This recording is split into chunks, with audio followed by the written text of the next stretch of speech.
We've had lots of fantastic fun and lots of guests recently, real deep dives, almost like mini masterclasses.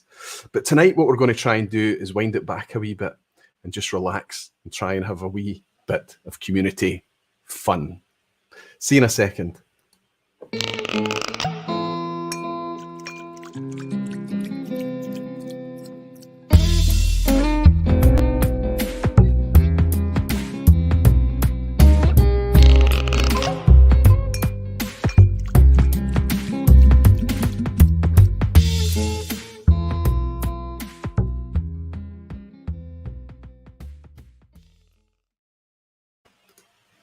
Hello, whiskey folk. Hello, everybody.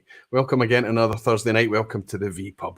Been looking forward to this one. Really, I look forward to all the vPubs, but I've been looking forward to this one because I reached out to some friends and asked them to come along and help me and participate as a wee bit of a tasting panel tonight and kind of test out a theory that I've been playing with over recent weeks. Actually, I've been playing with it for years, but I've been thinking about this for a theme for a vPub for some time. And it works a bit better rather than me just kind of sitting here and monologuing to you about whiskies that I've been playing with at home. It works a wee bit better if I put a couple of these into some sample bottles and send them out to some friends local and a wee bit further afield and ask them to come on and judge them. And of course, this being Aquaviti, this being the vPub, it's all been given to them blind. But I want to be clear from the outset here, it's not them that's on test. It's the whiskies. I've given them these whiskies in order to get their feedback and what they think about it. Anyway, I'm not going to waste any time tonight before I jump straight in to the lounge, grab this chat, and welcome all the beautiful whiskey folk and dedicated barflies. Good evening, everybody. Welcome. Richie Z is in. Good to see you, Richie. Greetings, Roy is saying. Drams and Draws is saying evening. Aquavite. Good to have you in, my friend. Good to have you in. Rob Halford. Hellswood is here as well. Andrew Piers, Mark Carell. Dave Cummins. Good to have you in, Dave. I hope things are working with your plans over in Texas. There's more to talk about that in the future. That's quite exciting, and I hope it works out for you. Jimmy Legg is here. Good to see you, Jimmy. Always wonderful to see you in. He's saying, I am super relaxed. Good for you. Good afternoon, Jimmy. It's still afternoon where you are, I think. Severus Alafis, that's Andreas. Good to see you, my friend. Kresimir is in from Croatia. Wonderful. Pete Head is here saying, Aquavita. Evening, Roy. Good to see you again. It's good to see you as well, Frank. Always brilliant to see you in, my friend. Greg's Whiskey Guide in France. Good to see you, Greg. Hellswood is saying, evening, Roy. Daniel Herman is here as well. Stefan Novak. Wonderful to have you in, Stefan. Jimmy Jazz, Billy Saunders, Andy Calderwood, Precarious Dave, Jean Delacosine. All the regulars are here. Fantastic. If you're here, and it's the first time and you don't usually participate in the chat and you're thinking of dipping your toe in the water, please do just tell us what's in your glass, where you're located, what you're all about. Whiskey-wise, you'll find that the barflies are super welcoming, and you might find that you're able to have quite a bit of fun making connections in there. Prime Whiskey is in. Good to see you.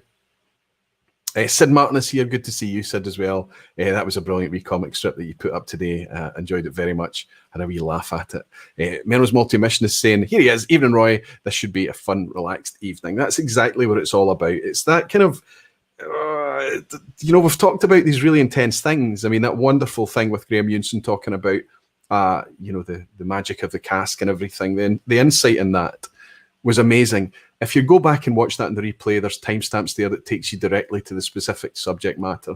Don't think that you have to sit through a whole 2.5, 3 hour session to get the good stuff out. Use the timestamps in the description box.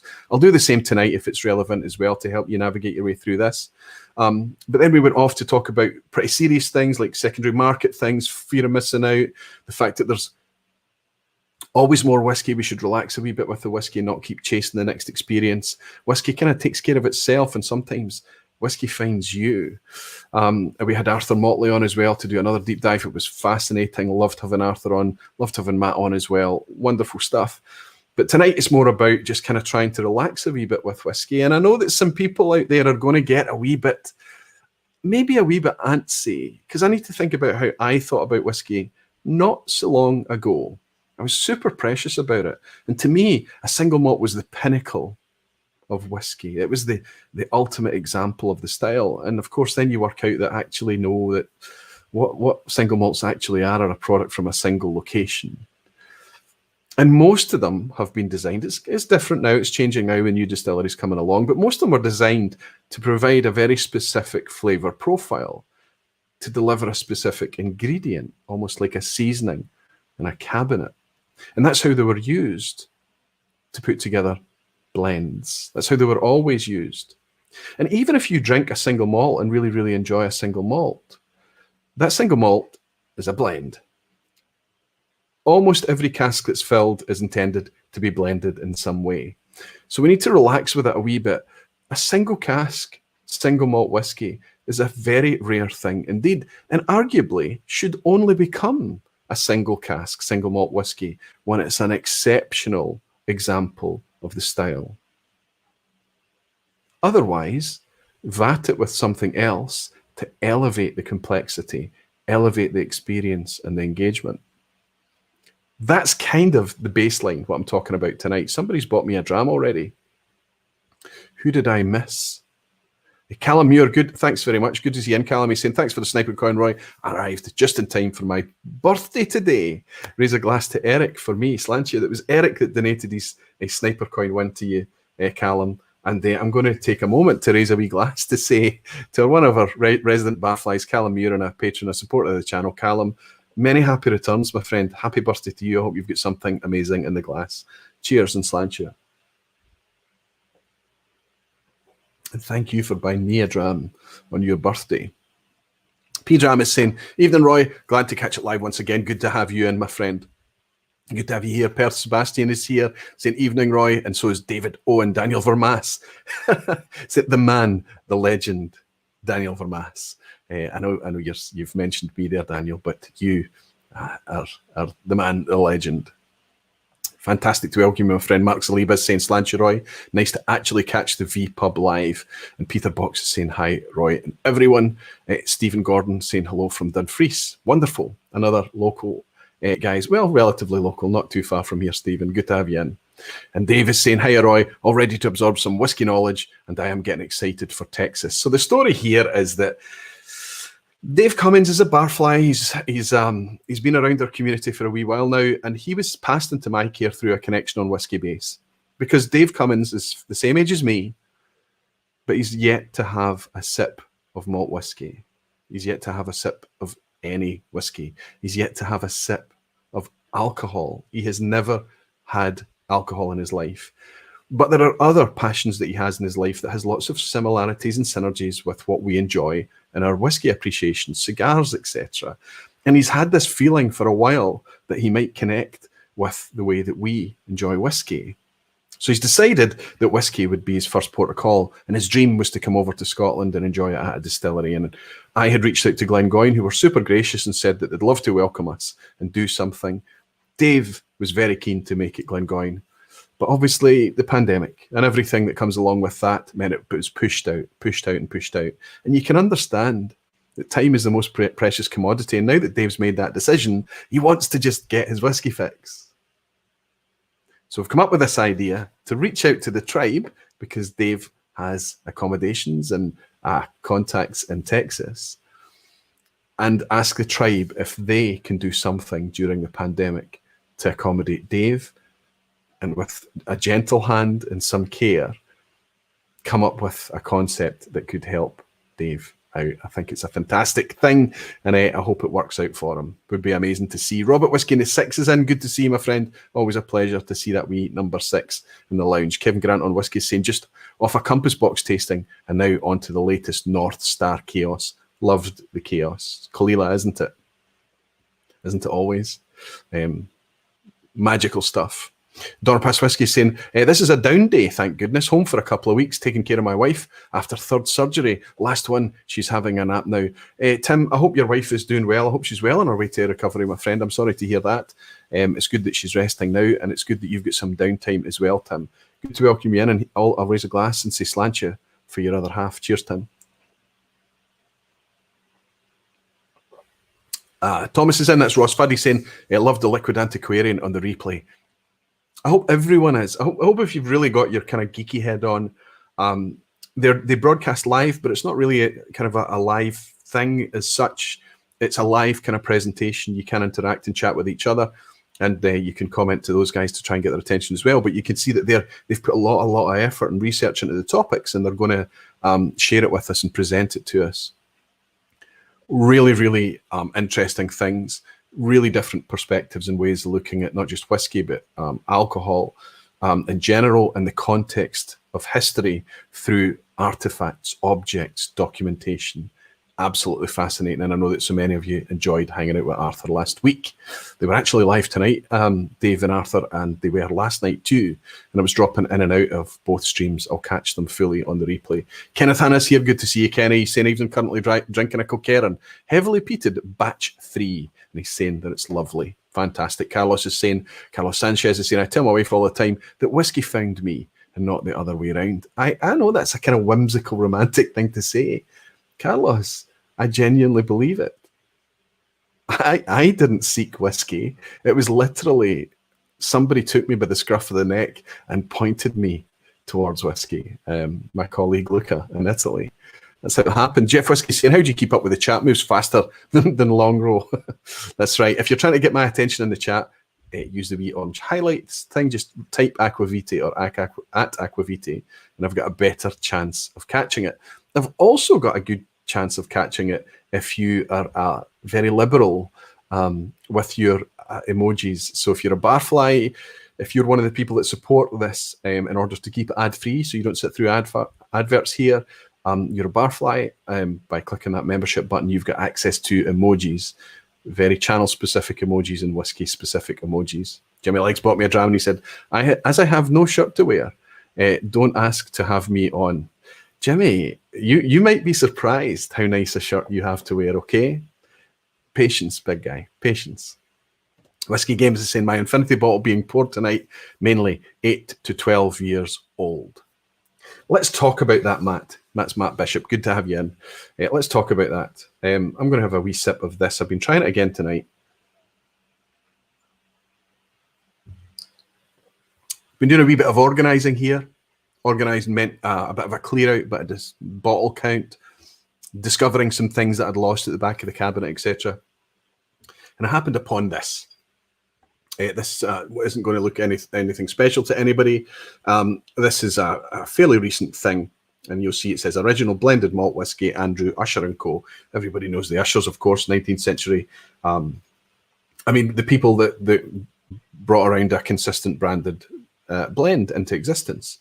The first, but they've got a place in Edinburgh. And as a gift, a few years back in 2015, somebody gifted me and my friend vouchers to go along to Ushers in Edinburgh and get involved in a kind of mini masterclass of whiskey and blending, doing a wee blending session. In time, what you actually do is you follow a recipe to blend it, and this, they call it the Andrew Usher Resurrection blend. They tell you what's in the blend and how much to add. So you're going through these casks. They're all kind of laid out and prepared. It's good fun. And you make a blend. What I was struck about at the time was that all the whiskies that we were blending were just regular run-of-the-mill whiskies. Glenlivet 12, Glenfiddich 12, Caol Ila 12. I think there was an Aberlour in there as well, and maybe a Glenfarclas. Don't ask me to remember all the whiskies that were there. Glenfiddich, Glenlivet, and Caol Ila, I know for sure. And I remember that there's only 10% Caol Ila in this. But I remember the day that we blended this, the day that we mixed this, this was overtly peated. It was super strong. The cork has just literally broken as I'm holding this. Like, the date on this is actually here, 2016, the 20th of February 2016 is when I blended this with my friend. And you can see over time I've gone into it. But it was always, when I tried it at the time and I blended it, I was like, yeah, it's all right. And I just kind of reached past it. It became one of those whiskies that I reached past. But recently, when I opened it, the cork was, hang on. Recently, when I opened it and tried it, I thought, this is excellent. This is really quite nice. Because it's been in this glass a long time now. It's had time to marry. It's had time to integrate a wee bit. And it's a time to round out. It's not overtly peated anymore like it was at the start. The peat is there, but it's just a wee wisp in the background. It's soft and oaken.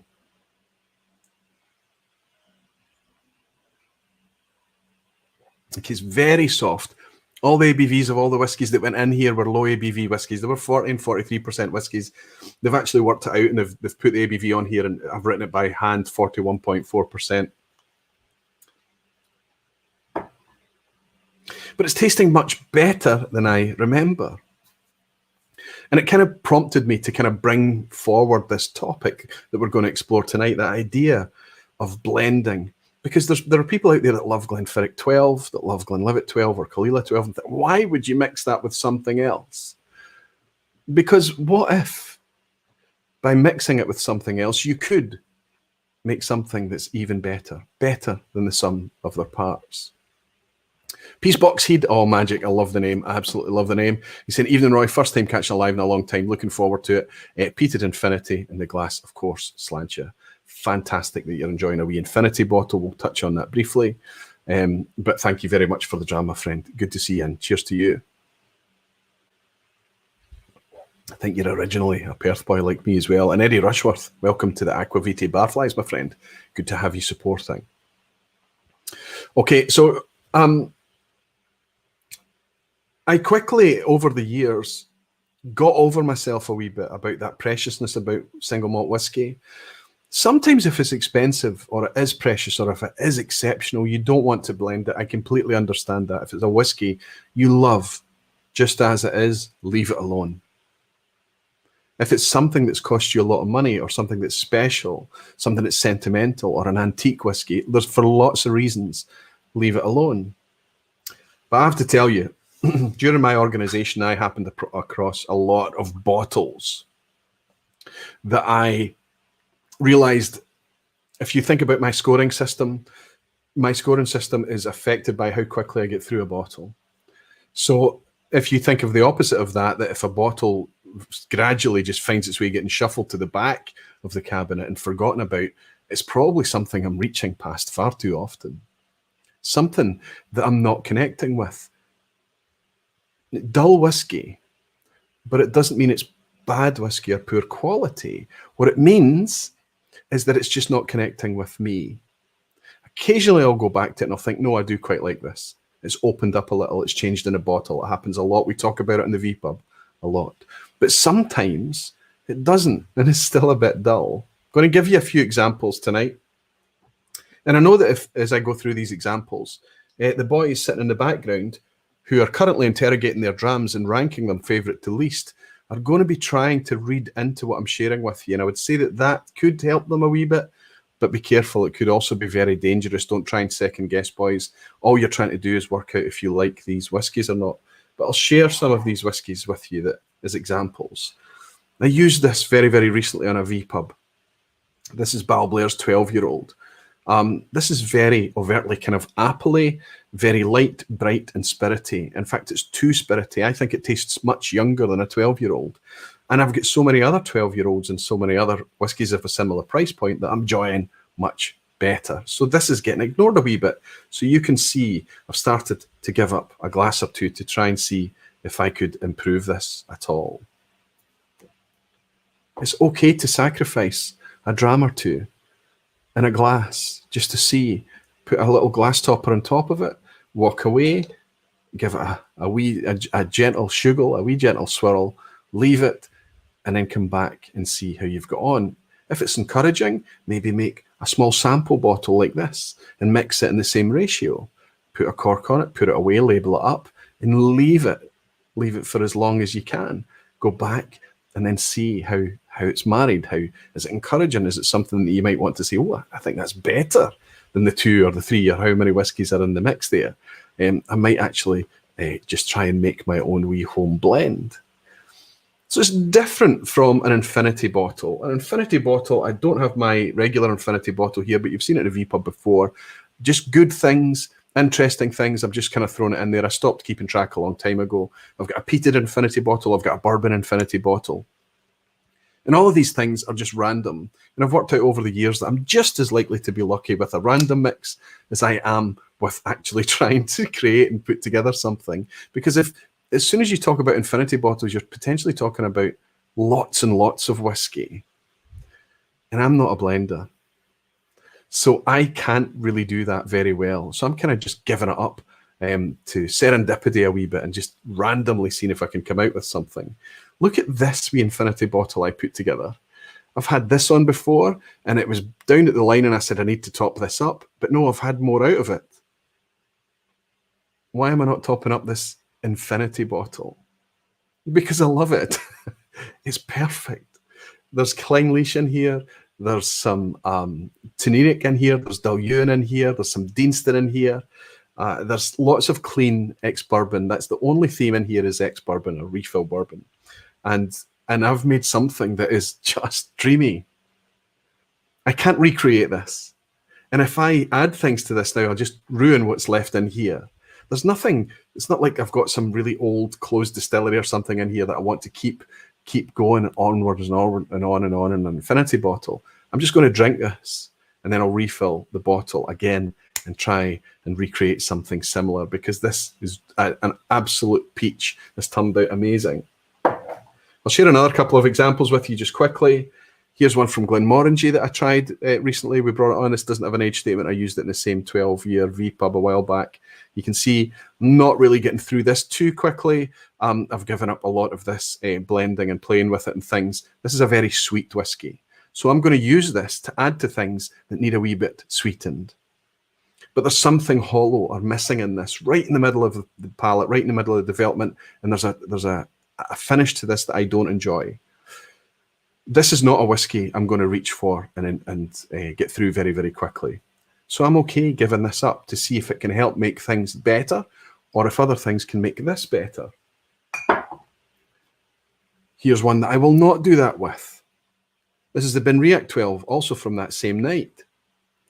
There's so much going on with this already. It's already far too complex. This would be like adding 2 or 3 things, I feel, to an infinity bottle. So this will be left. This will be left to kind of mellow out and round out and integrate, and in time I'll interrogate this a wee bit more. There are whiskies in there that could end up doing more harm than good. We talked before we went live. One of the guys had some trouble with an infinity bottle because he's added too much port cask into the infinity bottle, and he's struggling to blend it out because he's very sensitive to that being in there now, and that's all he's tasting going forward. That's a wee bit similar to what's happening with the Benriach 12. Nakandu 21-year-old, wonderfully priced whiskey. This is a 21-year-old whiskey for £84. Nothing to talk about on price, but to me, this is quite soft. This is like a perfect whiskey that you would give to somebody to impress them with a 21-year-old whiskey, but they're maybe a beginner. So the soft nature of the whiskey, the 43% ABV, and the richness and the roundness would be very easy for them to enjoy it. It would be a smooth whiskey, something smooth that they could enjoy. But for me, well, you can see I've got through this. This is something that I think could do with having a bit more grip, a bit more, I don't know, a bit more interest to it, a bit more engagement, because it's just a wee bit too soft in its current presentation. Still, you can't knock it at £84 for a 21-year-old single malt. Kalila. If you like peaty whiskey at all, or if you like a wee bit of peat in your whiskey, Kalila is a wonderful friend to have around, because this 12-year-old is very clean. Maybe if you wanted to add some aromatic peat in, or something a bit more woody, or a bit more ashy, a bit more sooty, or a bit more earthy. There are lots of other peated whiskies out there to use. But this Kalila 12 is a nice, clean peat to add to your home blends. One of my best friends for home blending. And of course, if you want to add some oomph, some vibrance, some grip to whiskey, there's a million of these kind of things out there. These, when I talk about a single cask should only really exist because it's an exceptional example of its style and therefore can be released as a single cask, there's far too much out there right now, single cask releases, that's just the same. Samey, from a multitude of distilleries, from a multitude of providers. And I can understand why they're doing it, because there's a demand for it, there's a market for it, there are people seeking single cask experiences. But don't tell me that they're amazing every time. If we're honest, some of them, too many of them, are the same. Very similar. And if you deny that that's the case, I'm happy to sit with you and both of us try some of these blind, and we would soon struggle to tell them apart. Refill. Bourbon matured whiskies at single-digit age statements maybe teenage years as well. Once it's into its teenage years, that's when some complexity seems to start coming in and it starts getting more interesting. But at this kind of age, and this ABV, 62.4% as well. This is a liquid from SMWS 39159. It's called A Whale of a Time. This is perfect whiskey for adding a bit of vibrance and a bit of grip to blends, to bring that ABV back up if they're playing a wee bit soft. So that's where I'm coming from. That idea where you're actively trying to work out what's missing in a whiskey, why you're not connecting with it, why you're not loving it so much, and finding out if you can add it yourself at home and not being so precious about all those whiskies all of the time. Joe Prestera saying, I mentioned to an non-whiskey friend about mixing and he looked at me like I had 3 heads. But honestly, some real passionate whiskey folk are really against the practice. It just doesn't sit well for a lot of people. I do understand it because it used to be me. Honestly, Joe. Everyone is saying we'll be adding scotches together or grain whiskies like Jameson. Do you know what? I don't do a lot of the kind of adding malts to grain. I do less of that. I don't really understand grain. I'm into malt. I love malt whiskey. Grain can be wonderful. Grain can be amazing, but grain is made super pure, high ABV, efficiently made. It's made to give the backbone, the canvas for the whiskey, the canvas for the malts to go on top and colour that canvas to flavour up that grain. And I know that's very broad brush and a very simplistic way of looking at it. And some amazing grain whiskies out there. We should never kind of dismiss how amazing grain can be. You only need to pick up a box of Compass Box Hedonism or any of the super mature and affordable grain whiskies that are out there to realise that that's the case. But everyone knows that malt is where my heart lies. So when I'm kind of blending at home, when I'm trying to do these things and add these layers on top of layers to fill gaps and holes that they may be, or to enliven or richen or soften or in some way change a whiskey, I'm in the realm of malt Everwind. Gino is saying, I agree, Roy. Maybe you're talking about the single cask issue there, Gino. Nice to welcome you in, my friend. Eagle Castle is saying, I used Highland Park cask strength and it was over 61% and very well priced to give some power to my infinity bottle when it needs exactly that thing. Looks like a new name, Eagle Castle, as well. Nice to welcome you in. Ross is saying, did you see the other day Daniel and Rex did a blend of 75% Bunnahabhain 12 and 25% Ardbeg Ugadal? It was sent in by one of the tribe. That's that kind of thing. So somebody in the tribe has made that mix and said, wow, I think this is better than Ugadal. I think this is better than Bunnahabhain 12 by mixing the two together. That kind of mix is very common, by the way. Jed Smith is saying, I'm curious about my own infinity bottle, but scared I end up with something I hate. Don't.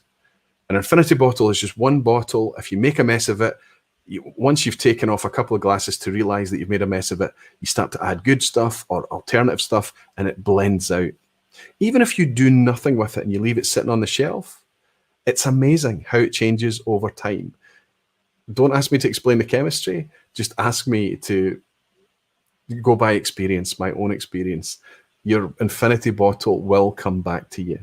You won't ruin it. Never. You never need to pour whiskey down the sink. If you're buying good whiskey, it'll never need to be poured away. Rob Halford is saying Redbreast 12 and 15 is one of the best blends I've had as a beginner. And Donner Pass Whiskey is saying yes, had a bunch of indie 18 to 14-year-old cask strength bottles from a bunch of distilleries. They make a great blended malts to add special ones on top for blending. So lots of people are comfortable with this concept. Whiskey Bowman Chris is saying the only one I've ever had any real success with 3/4 Dura Superstition, very May, with 1/4 Lagavulin, and it was surprisingly good. Welsh Toro is saying, crap stuff is good in a cocktail. Heard it a million times. Don't give shit about cocktails, whiskey mixing, because of below par stuff is the same thing.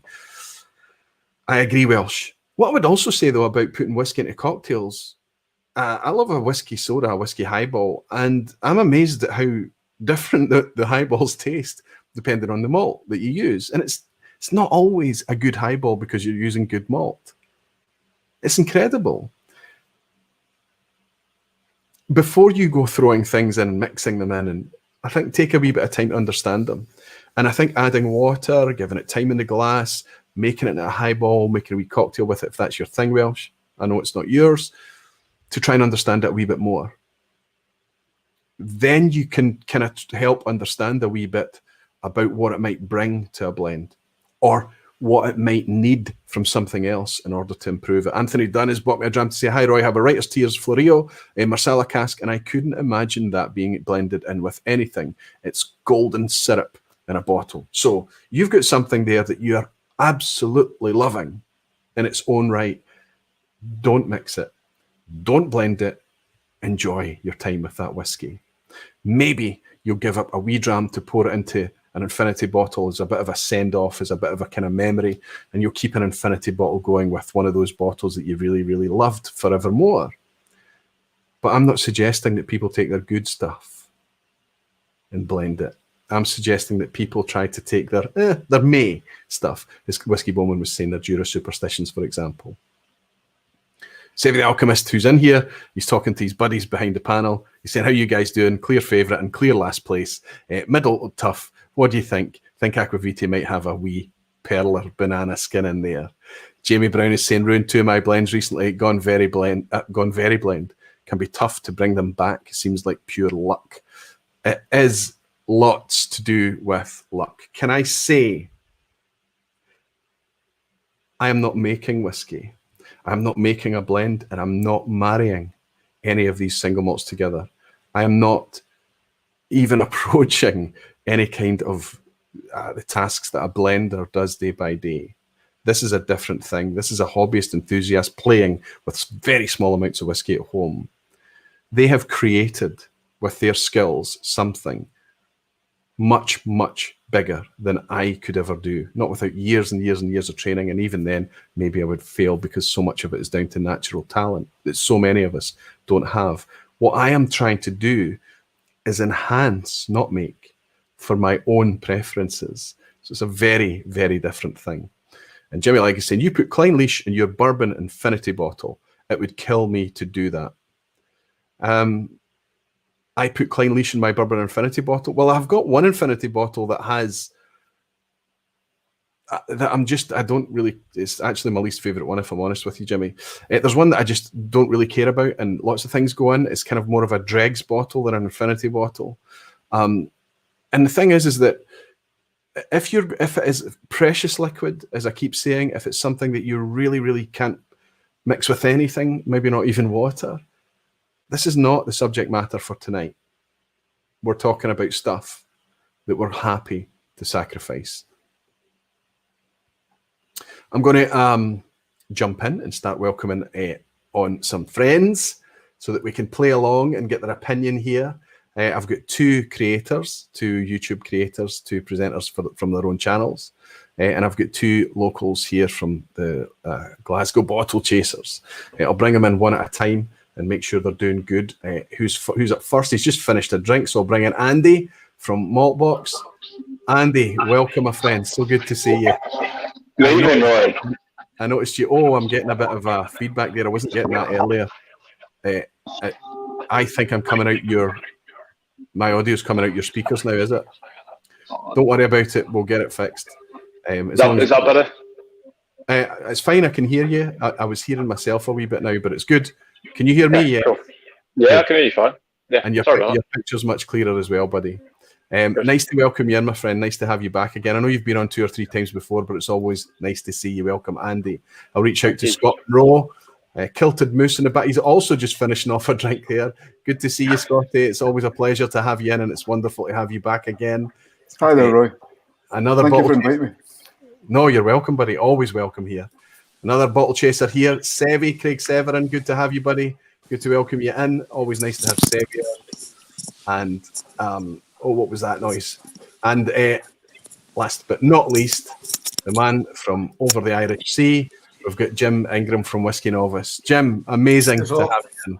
Great to see you. Wonderful stuff. Yes, I hope you're all comfortable. I hope you're doing well. I hope I made some sense there too. You get the gist of all of this, don't you? Comfortable's a strong word right now. Do you feel under pressure, Jim? I did a bit, yeah. Well, can I make a wee confession? And I said it to you a couple of years you were coming on before we went live tonight. I've been playing for a number of weeks on various things, but at the weekend when I was doing my reorganization, I kind of nailed down this lineup. And I think it's maybe got a lot to do with how much whiskey I had sipped in order to get to this point. But I had, as far as I was concerned, I had kicked it out the park. It was amazing. And I was ready to kind of suggest to you guys and send this out as a lineup to you. But I was sipping them tonight and nosing them tonight as I poured them.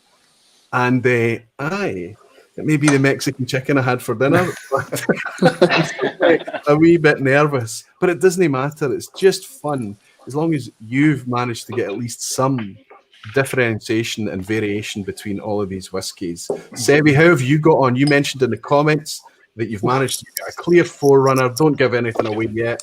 I don't want you leading anyone else. You've got something that's standing out front. Yep. Absolutely. I've got a proper, like, as I say, my first and my last places have not changed. But what I will say is, as I've gone through these drams, I've tried some obviously with flushing out with a bit of water in between them. And then I thought, well, we could be dealing with some blends here. Let's just go from left to right, just one after the other, and see if it affects how they taste, and see what's going on with it. And it really did. It actually made one of them jump up 2 places, and then I cleansed my palate. But then when I went back to it, it stayed the same as when I'd gone from 1 to 1 to 1. So it's quite intriguing, this whole kind of whiskey alchemy. Absolutely. What are you doing? Are you going through one at a time and giving them a wee mini score in order to work out your rank, or are you finding it's quite obvious to put them in order? Well, I'm always a man that goes with my gut, and I tend not to change my mind too much after. Like, usually my first impressions are ones that I go on, unless something really kind of stands out at me, to me later on in the flight. I fully appreciate the fact that when you warm up a little bit, some things start to really come to the fore. And what I think is that the one that's jumped up to my second place, and you'll see from my scoring probably when you see the sheet, there's a few score outs. There's a few I've tried to do it by giving them a mark at a 10. Yeah. And then one's gone up 2, one's gone down 2. I've gone to the kind of Aqua VT recycled review, 7.5. Is it a 7? Is it a 6? Yeah, don't follow my scoring, whatever you do. Yeah. Yep. So, but it's ended up being that I think I now have everything locked in. And then when I went back through them, I still think that that's the order for me. Good. So you're locked in. Well, I'll tell you what I'm going to do. While we're chatting about this, and I'm going to have to be careful what I do here, and I know you guys can't see this and you won't click through the chat or on the link or whatever, but for everybody that's watching, I'm going to just share a wee presentation slide that people can click on like we often do in the pub. If you click on the link that I've put in the chat just now, what you'll see, and hopefully it's something you'll just be able to view. I'll see if people are dropping in. You should be able to see me starting to reveal what things are. And then I can cover it back up again and do a kind of gradual reveal with the boys individually, so we're not giving much away. But the important thing here is that you guys don't look at it, because really we want these whiskies tested. We want you to say, you're doing a decent thing here, Roy, or my goodness, you've made a right mess of these. Now, you may find that I've, as well as kind of putting in my own concoctions and things, it looks like everybody is asking for permission, so I need to change the settings on this. I apologize. Change. Anyone on the internet with this link can view.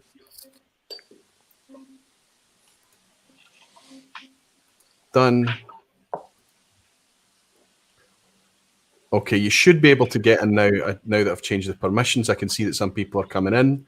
So people can get that. I'll just grab the link one more time. Drop it in the chat again. I think it's locked. Everyone's saying, yeah, I've changed the settings now. You should be able to get in. In fact, I can see there's more than 40 people in looking at it just now. So what I'm going to do for you guys and no one else is I'm just going to remove what we are actually drinking. So you are in on this. You know what's happening here.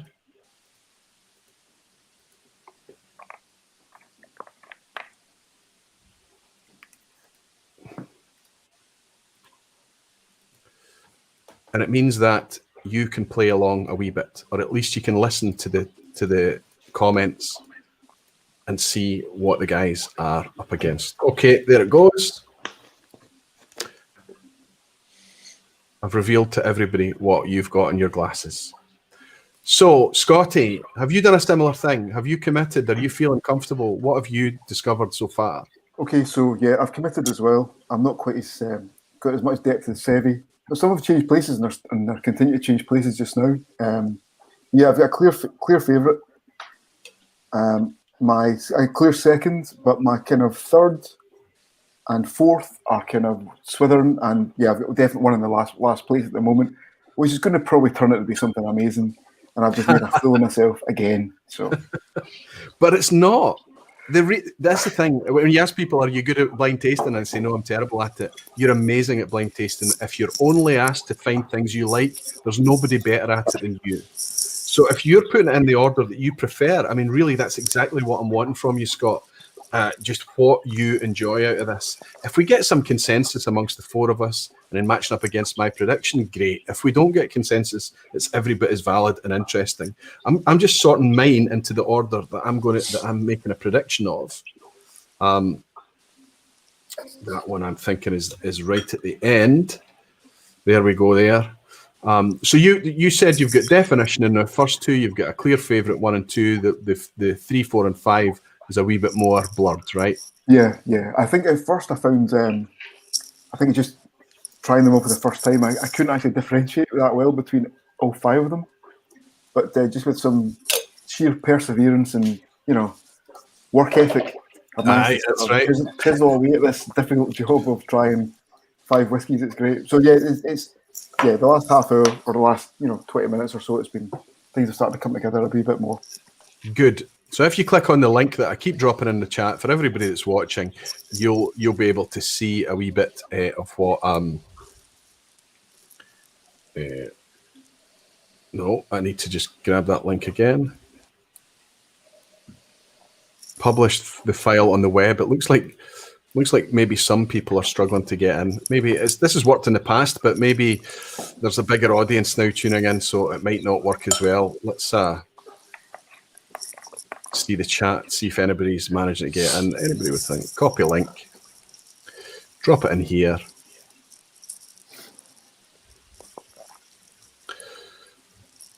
There we go. Let's say, realistically, if you hate the expensive stuff and love the cheap stuff, says Che Francis, then you are the winner. That's a very good point. If you enjoy the cheaper stuff and you're not a fan of the expensive stuff, but I think it's much more complicated than that. But I like the wisdom and I like the thought. Actually, is saying, did Whiskey Novice just cleanse his palate with Guinness? I would expect nothing else from Jim. Absolutely. Beer can be a nice friend. Yes, perfect. I hope that's working well for you, Jim. It works better than water. Sid Martin is saying, looks like the wrong slide. I'm in a vPub. No, all good now. Everybody's saying working. Thanks. Good. I think we've sorted it. There's certainly loads of people in. It's saying published to the web. I don't know if I want to do that right now. I still want to play around and fix this and do a wee reveal and a screen share and a wee file. Okay, Andy, how have you got on? Oh, mate. Well, you've probably seen that I've been like moving around all the time. I just keep going through them, and I'm just doubting myself now. You've absolutely destroyed any self-confidence I had, which was very little in the first place. It's a struggle. I mean, it's kind of going back to what a couple of the guys said. Like I had an order, and then I went back to one and said, you know what, maybe I was a little bit harsh. And then, yep, sure enough, I moved that up, and then I went back to the one that I had before, and I moved that back up, and before you know it, I had the same order again. But yeah, it's a really interesting experiment, and I think I've decided on an order now. But it's I'm going to be honest. I'm really, really, really interested to see what's coming. The thing is, Andy, if I had given you 5 so different drams with something really, really high end and something pretty poor, I think it would have been quite an easy thing. What I'm trying to do here is, clearly I've tried to make something that is kind of as interesting or as tasty. With by the way, I have to be clear, with a very, very keen eye on price.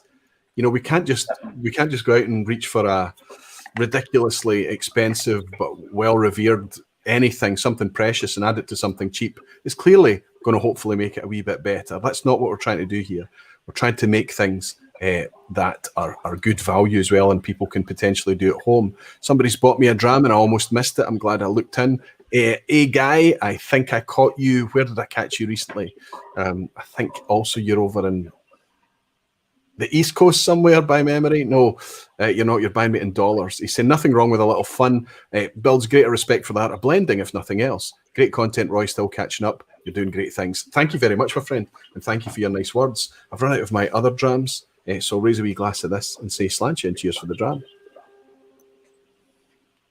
So here's what we're going to do, guys, and we'll add a wee bit of competitive, I don't know, fun into this thing, just to bring a wee bit of an edge, a wee bit of competitive side. But rather than individuals, we'll split you up into teams. Now, we've got 2 YouTubers here, and we've got 2 bottle chasers from Glasgow, so the division is easy. What we'll do is we'll divide it into the 2 with the best beards versus the 2 with the non-beards. So if you're up for that, if you're okay with that, we've got Jim Ingram and Sevi and a wee team together. We'll call them the Beards.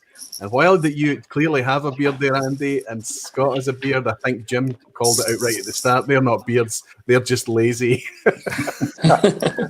A wee bit like my own. So that means that Andy and Scotty are in a wee team together. So what we're trying to do here is if you guess, if you end up marrying things up, and I'm certainly going to take you through and do a wee bit of a blind, a semi-blind, give yourself a point for each thing. And we'll just kind of randomly, I've not put any thought into this, we'll just randomly throw points at comments and things if you're on point. So the first thing I'm going to do is I'll start with Jim Ingram. And I'll ask him, Jim, we'll start, you can choose the colour. If you've got any comments, and I'll go around the colour with everybody, the people can see what you're going to be talking about. Pick a colour and talk us through it if it's connected with you at all. Just pick a colour now and whichever one. Maybe the one you've put in last place, Jim. Well, actually, the one that I put in last place was the one that I described. I was able to write more about than anything else. And, you know, like something maybe. Yeah, I think that was why. It just and it was for me, it was the orange one. Okay. And yet, no. Sorry, I'm wrong. It was the yellow one, actually. Okay. Because I have 2 different bits of paper here, and it was the yellow one. And actually, I'll tell you, I think, and I could be wrong, and I sort of went through them thinking, is this blended? Maybe Roy's throwing in a single malt here, because you did suggest that there could be something there. Absolutely, yep. I did actually think that maybe the yellow one was a single malt, and that it was. I just found it very tight at the start, slightly floral, and then when it did, even whenever I got into the palate, it was sharp. It was high ABV, dry, and too hot. And it just when I went through mine twice, and then it was actually in the third pass through them that I made my decisions. And the yellow one just stood out for me every time I went through it as the worst of them all. Excellent. Scotty, give me your opinion of the yellow one.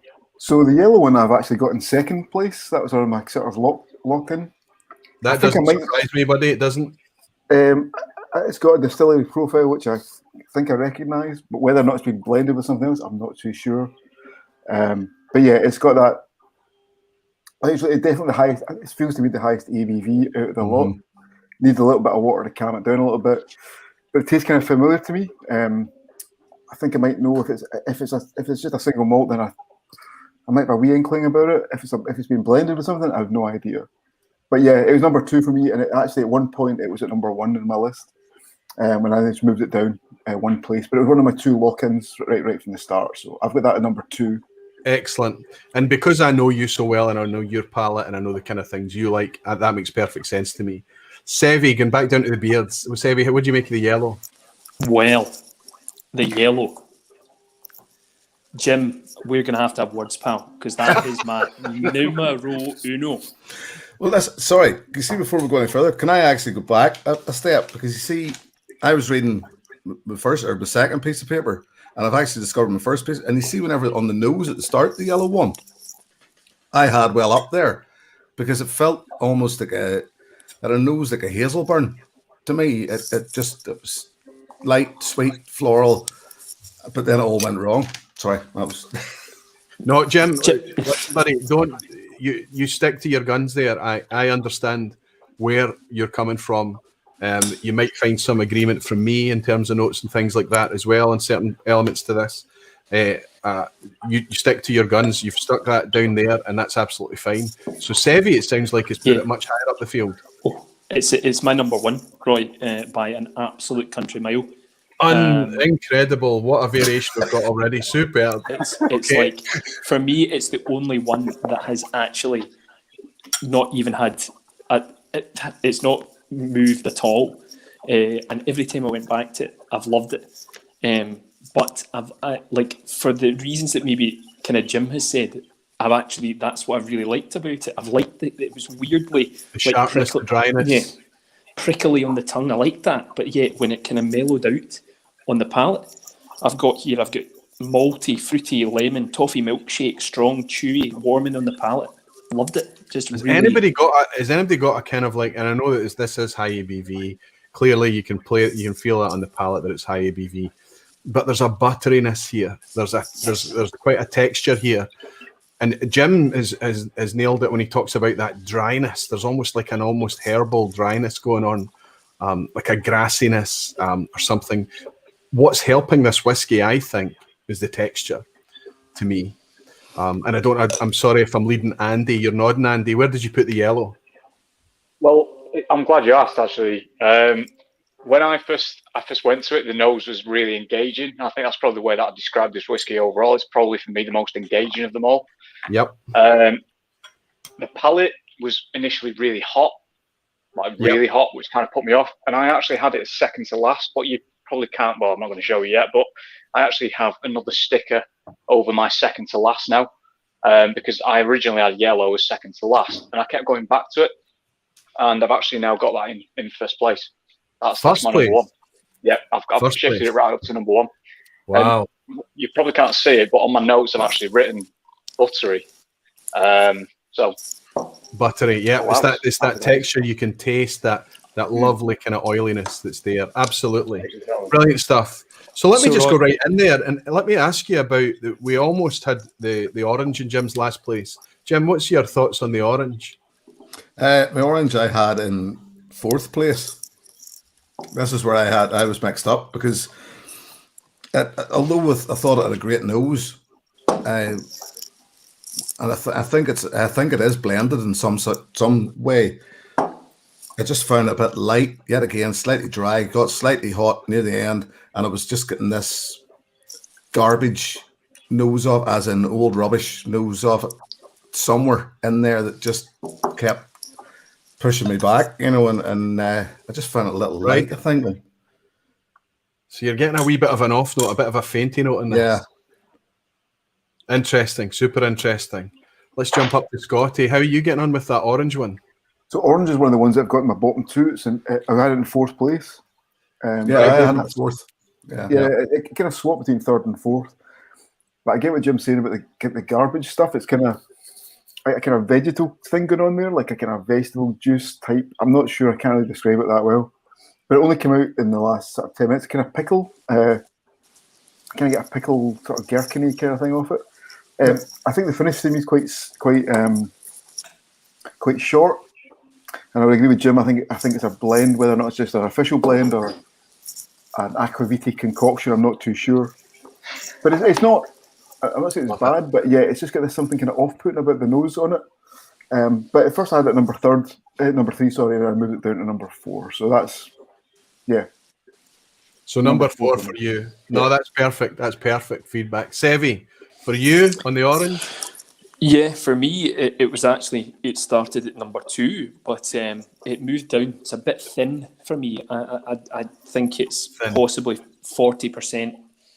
Right. It just doesn't have a lot going on. It's a little bit of shoe polish. I've got Muscovado. Yeah, that's right. I don't think I've spelled that right, but Muscovado on the palate. Just underlined a little thin, and I get a wee bit of sherry, but nondescript is probably the best way to describe it. But I didn't dislike it. So hence why it's kind of in the middle.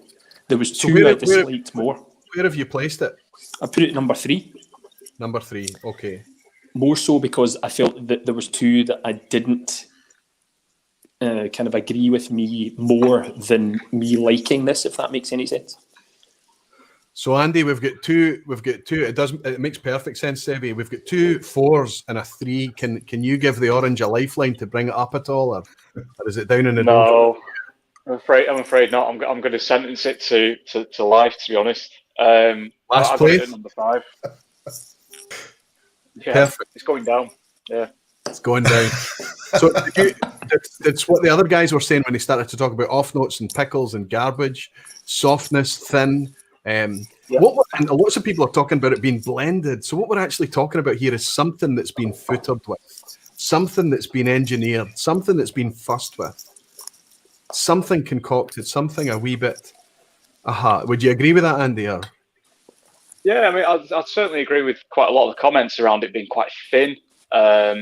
Initially, for me, it was just like really sickly, like overly sickly on the nose. There was like dolly mixtures in there and stuff like that. On the palate, it started off all right, and then it's really tailed off, and it was kind of got a little bit nondescript, and then there was a bit like Scott said, funnily enough, it kind of got a little bit sour towards the end, a little bit kind of, I don't know how to describe it, really kind of peaks and troughs sort of thing.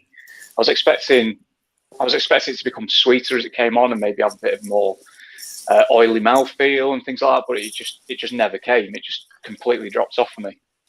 Incredible. And that's kind of like, so that the Sevi's kind of put it middle ground, but everybody else has got it lower at the end of the field. Absolutely fine, no problem at all. Let's talk about, let's just go and grab a colour. Let's grab green. What do we think about green? This time we'll ask Sevi first. Sevi, how are you getting on with your green? No likey.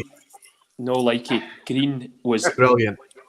Completely last place, and again was it one of the only two that last place for green for me, and it never moved. I have to tell you, I love blind challenges. I absolutely love them. There is nothing better than just kind of cutting through. Has it been easy for you? You said at the start, it's been easy for me to put this last. Easy for me. You're going to tell me this is a 1926 Macallan in a minute, but no. I think maybe when I tell you what this is, it might be akin to driving a stake through your heart. Oh no, Roy. But that's why this is such a precious thing. This is precious to do this exercise because honestly. Oh, Roy, you're killing me here. I tell you. No, I'm a wee bit worried about what you'll do to me the next time. This is what I've got for it here. I've got a bit o' peat, raw spirit, new make, pencil lead shavings, grass, bland and harsh. I'll give you all of your notes right up until you start saying bland and harsh. Now, here's the thing, Sevi. Here's the thing. I know what I'm sipping. I picked these whiskies. I made these whiskies. So it's going to be super interesting. If I was sipping these blind, I'm every bit as likely to end up talking the way that you're talking right now. This is absolutely fascinating. It's superb. Jim, what do you think of green? We'll get the beards. Well, I have green at number 3, and because I've actually found it one of the more interesting of them, because it's something going on in the grassy note was the second note that I got. Sevi, it was that I got lemons was the first thing, grassy, and this is one that I always give off of it, and I don't want to offend anybody here, but there's an awful lot of Irish whiskey drinkers won't drink Scotch whiskey because they just think it's peat, and they give off about the iodine thing and whatnot. But I did actually get a note of a bandage. My argument is always, no, you're not smelling iodine, you're smelling peat smoke. That's what you're smelling. But this, I did actually get a nose of a medicinal cream rather than something like that, So it was, and it was yet again lightly thin, lightly peated. Yes, definitely. Lemons, grass, and I believe it's a blend that's gone a bit funny. You might have busted me, Ingram. Is that what you think? Right, No, the thing no, is that, no. you know, since I was sipping that whiskey as you're talking, I got your lemon oil, I got your herbs, I got your grassy note, I got all of that. When Sevi was talking to me about it, I got it spirity, it was quite spirity. There was a sourness and a spiritiness came into this, and I was quite happy because I know what's in this glass. So I was sitting back going, I'm loving this. And then you talk it, you share these things, and yes, I am tasting what you're tasting. There's no doubt. Scott, green. It's my number one. Wow. Right, and it was number.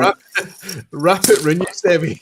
So for me, as I said before, my number one changed, but the green was locked in pretty early on as being my favourite dram, and it's my favourite dram by a considerable distance.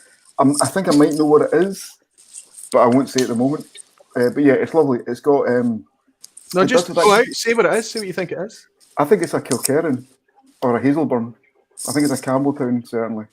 I think it's, or maybe you're interpreting some of that sourness and that funk maybe as a Campbelltown the funk.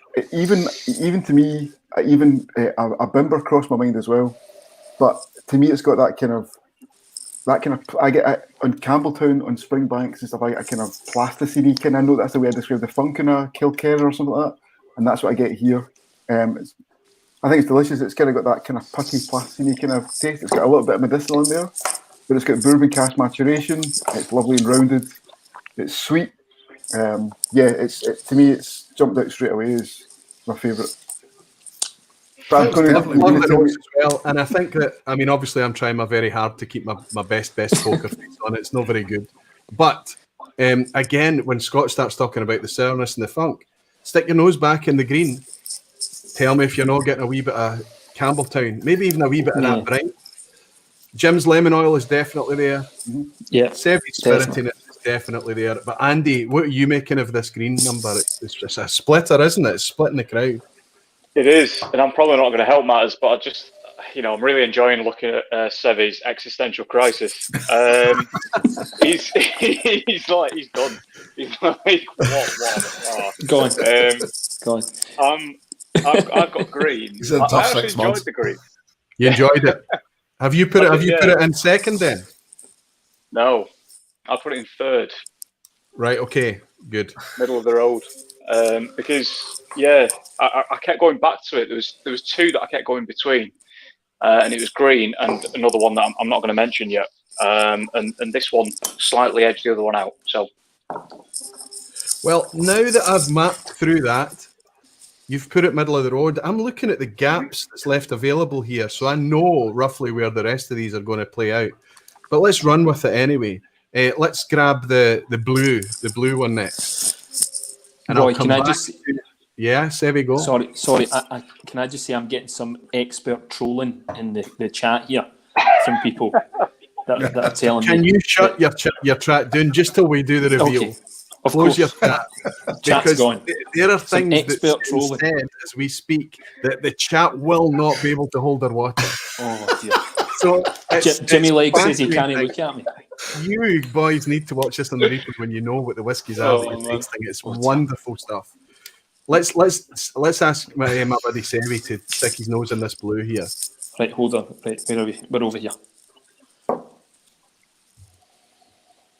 Sevi, I've got 2 slots left for you. I've got second place and fourth place. So this blue is either going to be your second or second last. So where do you think I would put it, Roy, then? I have to say, I think for Sevi, I know Sevi, and my thought would be that there's enough kind of, there's a wee bit of vibrance in this, and there's enough of an oddness for you to have stuck it in second place. But I feel like I'm leading people. No, you're not. You're absolutely correct. You know me very well, Roy. I've put the blue at number 2. Blue at number 2 for Sevi. Blue at number 2. So I've got here. How did you feel? What made you put it at number 2? What was it that struck you that thought? Because I mean, it's the only thing that's beaten it is your yellow one. When you talked about the yellow one there, you talked about it being grippy and vibrant. You liked the spice about it, didn't you? Yeah, and again, that's something that I've put for the blue. What I've got here is I've got punchy, It's a little spirity. I did taste a little bit of butter. I thought there was a little bit of spiced butter in there, which made me go down the Campbelltown route, which I hope I've not mixed it up with the yellow, but I don't think so. Going back to it, Yep. I have to say butter. that there is a slightly sour. There is a wee bit butteriness there. There's a slightly sour element to this as well. I can see exactly why you would be drawn in a kind of dirtier style down at Campbelltown neck of the woods or something. I can see it. That's what interesting that you put it number 2. Excellent. Yeah. You're enjoying that. If I give you another glass or a bottle of that, you'd be quite happy. When you discover what this is, you're going to be quite happy. If it's affordable, right? Well, yeah, maybe not now. You're leading this on. That makes it sound like it's. Do you know what I mean? I am very good. I have a very good poker face, Sevy. Be careful. Yeah. I don't want to. It's the Queen. Okay. The Queen Margot 5-year-old or something like that, but it doesn't matter. There will be. There's no blend. Everything that we're dealing with is malt. There's no blends in here. There's no crazy banana skins, and we're also very much in the realm of Scotch as well. Sorry to be boring about that. Jim Ingram, give me your feedback on the blue here. Sevy, I also had blue at 2. I knew I loved you, Jim. Yes, I found it. Because I struggled a bit with it at first. It was a bit light, sweet, fruity. My first question about it was, is it a Speyside? But because to me, it's got a bit of a Speyside. But I also think there's maybe a hint of peat in there somewhere. Just very, very slight. The nose is good, but the flavour I thought let it down a little, which kept it off the first place for me. Excellent stuff. Excellent, Jim. Jimmy Legg has bought me a dram. He said I could listen to Sevy talk completely crazy for hours. Jimmy, be careful what you wish for. Seriously, there was a good comment there that I wish I could pick up. Where was it? I read it. Now I'm going to struggle to get it. Watchman 999 is saying many of us in the Whiskey Mystery Live that finished right before you agreed that Deepa should do your blind challenge someday. So Sean over at Scotch for Dummies is doing it right now as we speak. He's recording it now, and I guess that he's going to nominate whoever gets it next. Anybody that's out there that's a creator or appears on camera to share whiskey, they can put their name forward for the blind challenge, and the community can also get involved in order for that to happen as well, and encourage Deepa to put her name forward. But it has to be something that they're on board. It's a really, really, there's lots of trust involved in that challenge. Trust that I'm not going to try to make a fool of somebody. Trust that I'm going to edit them faithfully, all of that stuff. So if Deepa's up for it, it would be a privilege to have Deepa on the list as well, Watchman. Good to have you in. And Jimmy, I'm going to say thanks very much for your dram, my friend. I'm reaching out to my Andrew Usher's one that I put off to the side. Cheers, Jimmy. Thanks to you. Okay, let's carry on with the blue and ask the non-beards to give their opinion of the blue. We'll start with the non-beard Andy. 5 beards in a stream, Mike. Non-beards, honestly, man. It's just like, yeah, I know. You're grouping me. He's trying really hard. The thing is, it's not that you don't have a beard, Andy. We're speaking relatively here. Look at what's in the stream underneath you there. There is clear beardage happening underneath.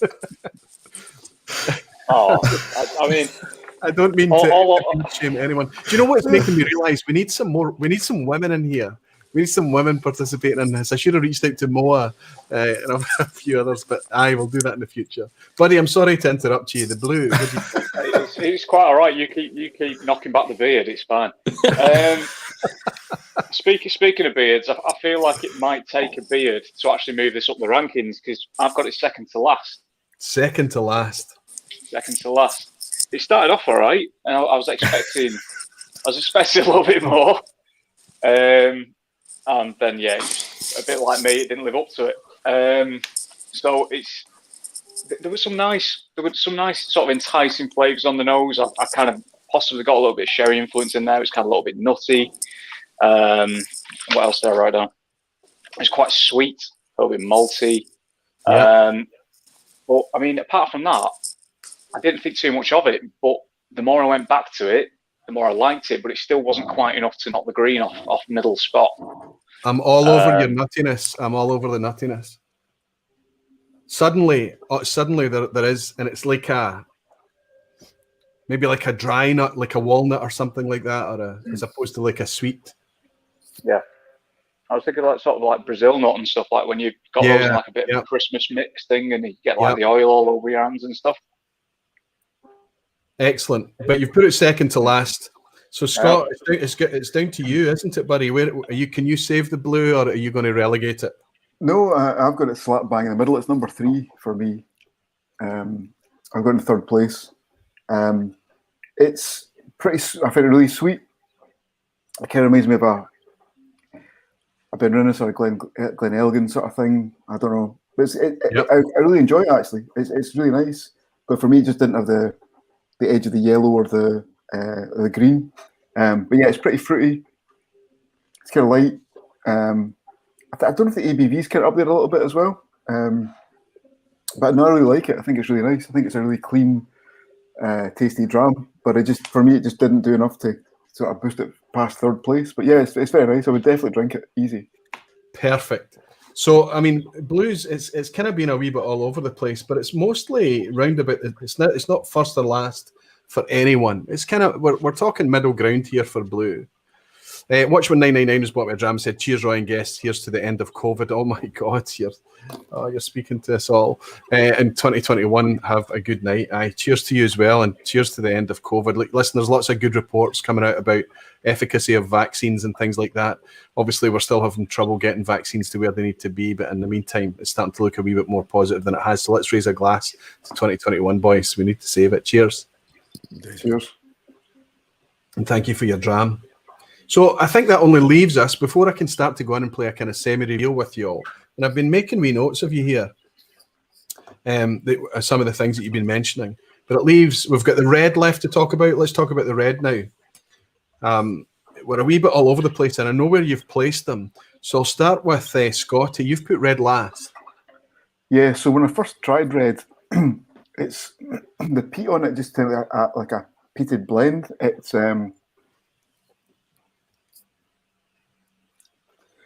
I just don't like it. You know me, I like peated whiskey. The finish is really thin on it. It's kind of like cheap peat. That doesn't make any sense whatsoever. Excellent, cheap peat. Cheap peat, second-hand peat. It's just a bit. It's just a bit lasting. Now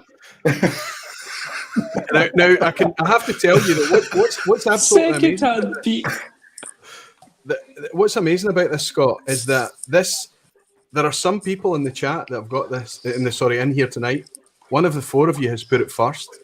Somebody's put it second. Somebody's put it second from last, and you've put it last.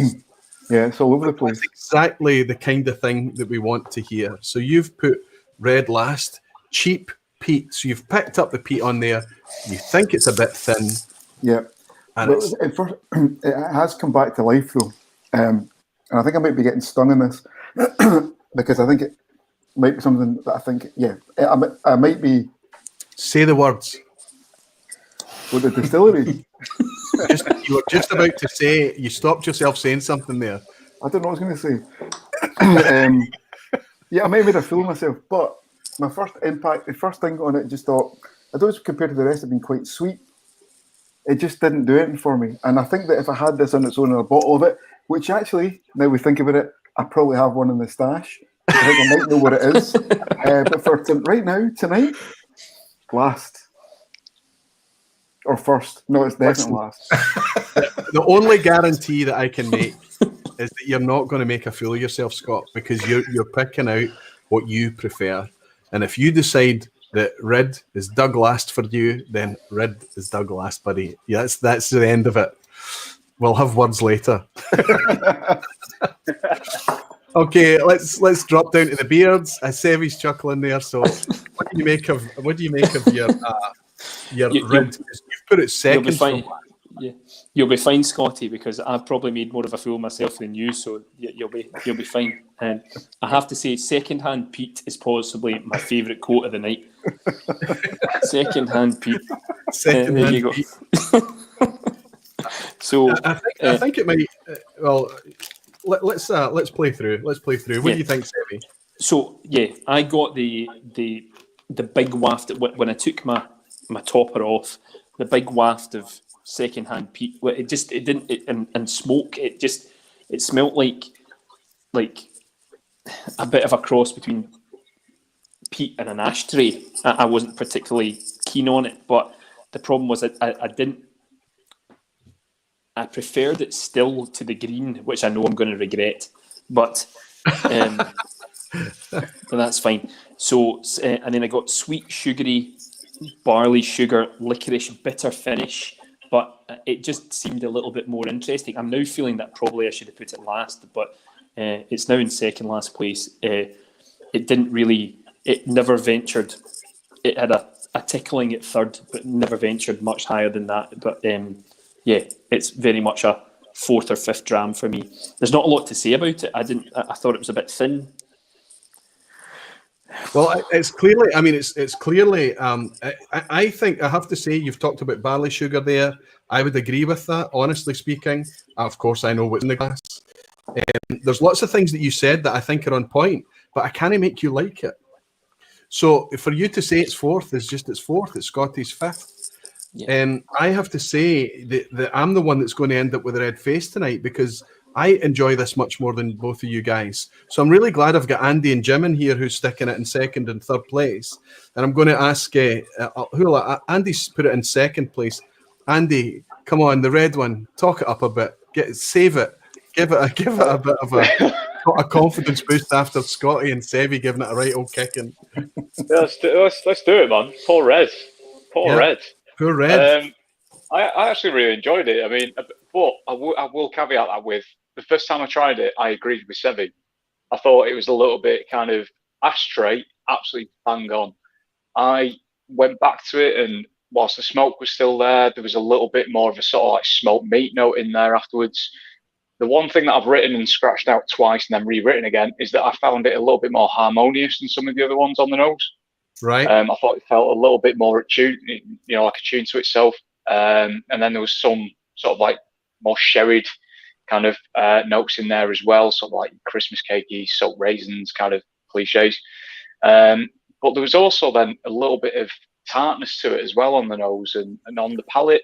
Funnily enough, I've actually got licorice written down. So again, Sevy, kudos to you, mate. We agree on that one.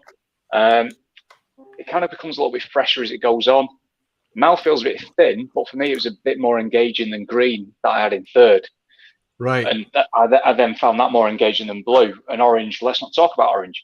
So for me, it was kind of like red slotted in quite nicely. I really enjoyed it. For me, it was a really nice balance. Really, really, really well balanced dram. I think what we're picking up here is that it's similar to them all. There's not. I'm putting wee coloured dots down, and what I need to do is go into this wee presentation, this slide here, and start to remove these things and put the colours in and stuff. But I also want to reveal what my ranking is too. But I think it's fair enough.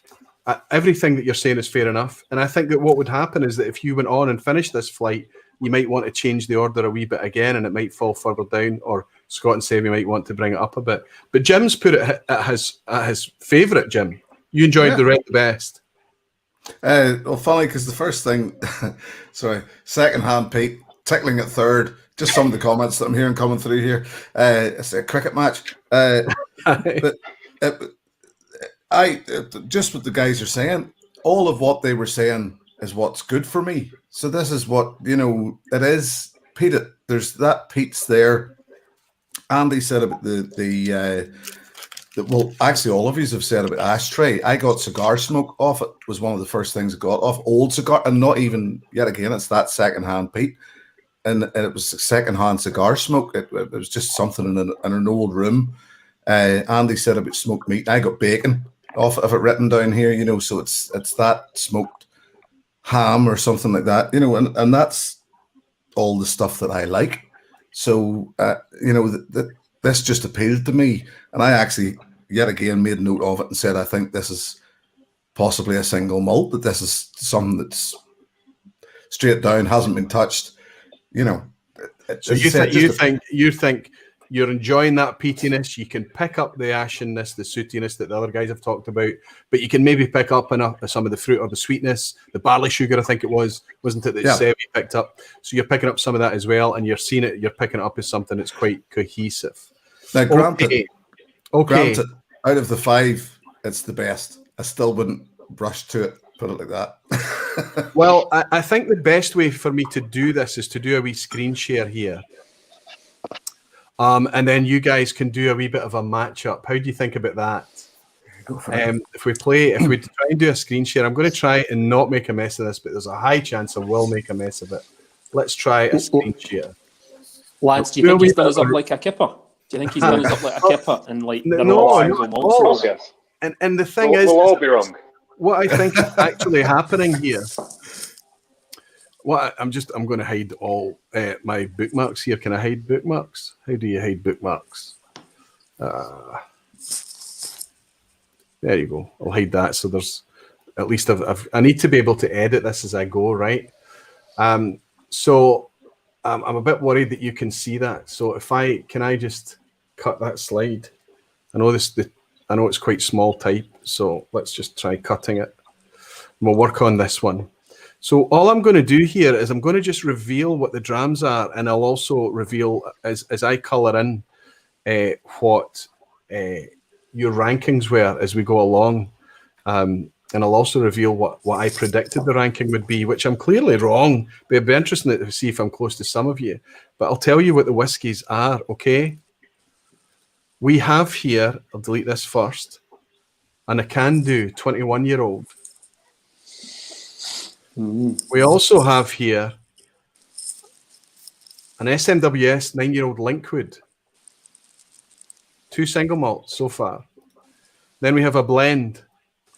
We have me mixing that Can-do 21 with an SMWS. Oh, no. Oh, yeah. Now, maybe you can see where I've gone there, why I've done that. Then, strap in, boys.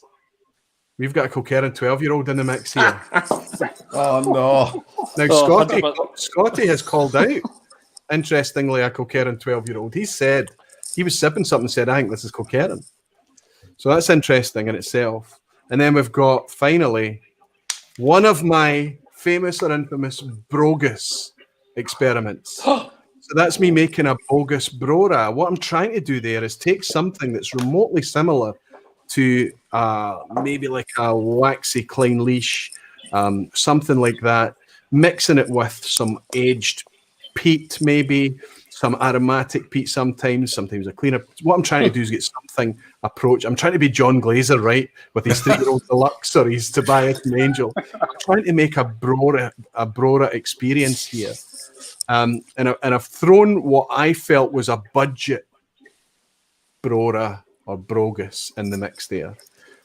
So I've got 2 blends in the mix here. I'm not going to remove these to let you guys know what they are yet, but I will predict what the rank was, what I thought the rank would be. I thought red would be first and green would be second. None of you match that so far. Blue would be third. I thought yellow and orange would be at the end. Now, yellow and orange, certainly orange hasn't got past third place for anyone, but everything else is spread all over the place. Chat amongst yourselves while I colour in this, won't you? 100%. What we have to do is we have to get the beard first, because your points now are going to be born out of you matching up the colour to the dram. 100%. I think that SMWS is the yellow. That 9-year-old Linkwood. Okay. Only based on. Well, what I would say is just dial in don't give help to the other team. Just see if your buddy can agree. If you can get your buddy to agree, that'll be enough. Sevi, what do you think? Jim, the only thing I can categorically say is the green has to be Kilkerrangate. It has to be. Because, I would agree, yeah. The reason being, I actually, in the last blind that Kilkerrangate was in that I did, also voted that in last place. Right. So I don't know, but yet, when I actually have my Kilkerrangate 12, I love it. That just doesn't make any sense. But that's blind, isn't it? But it's mad. also it's crazy. not just the fact that it's blind. It's blind in the lineup that you have tonight, contrasting it with these other whiskies that we have tonight. Absolutely. So Madness. it's just it is what it is. Go with it. But what you have to do, you boys have to do, is and the thing is you don't need to agree. If you want to be different, I mean, that's the chance of you kind of spreading your bets a wee bit to get your points up, right? You've got 10 points available there, so. I think you're right though, Jim. I think that the yellow is the linkwood because I actually wrote down Longmorn there. I actually thought it was a Longmorn. So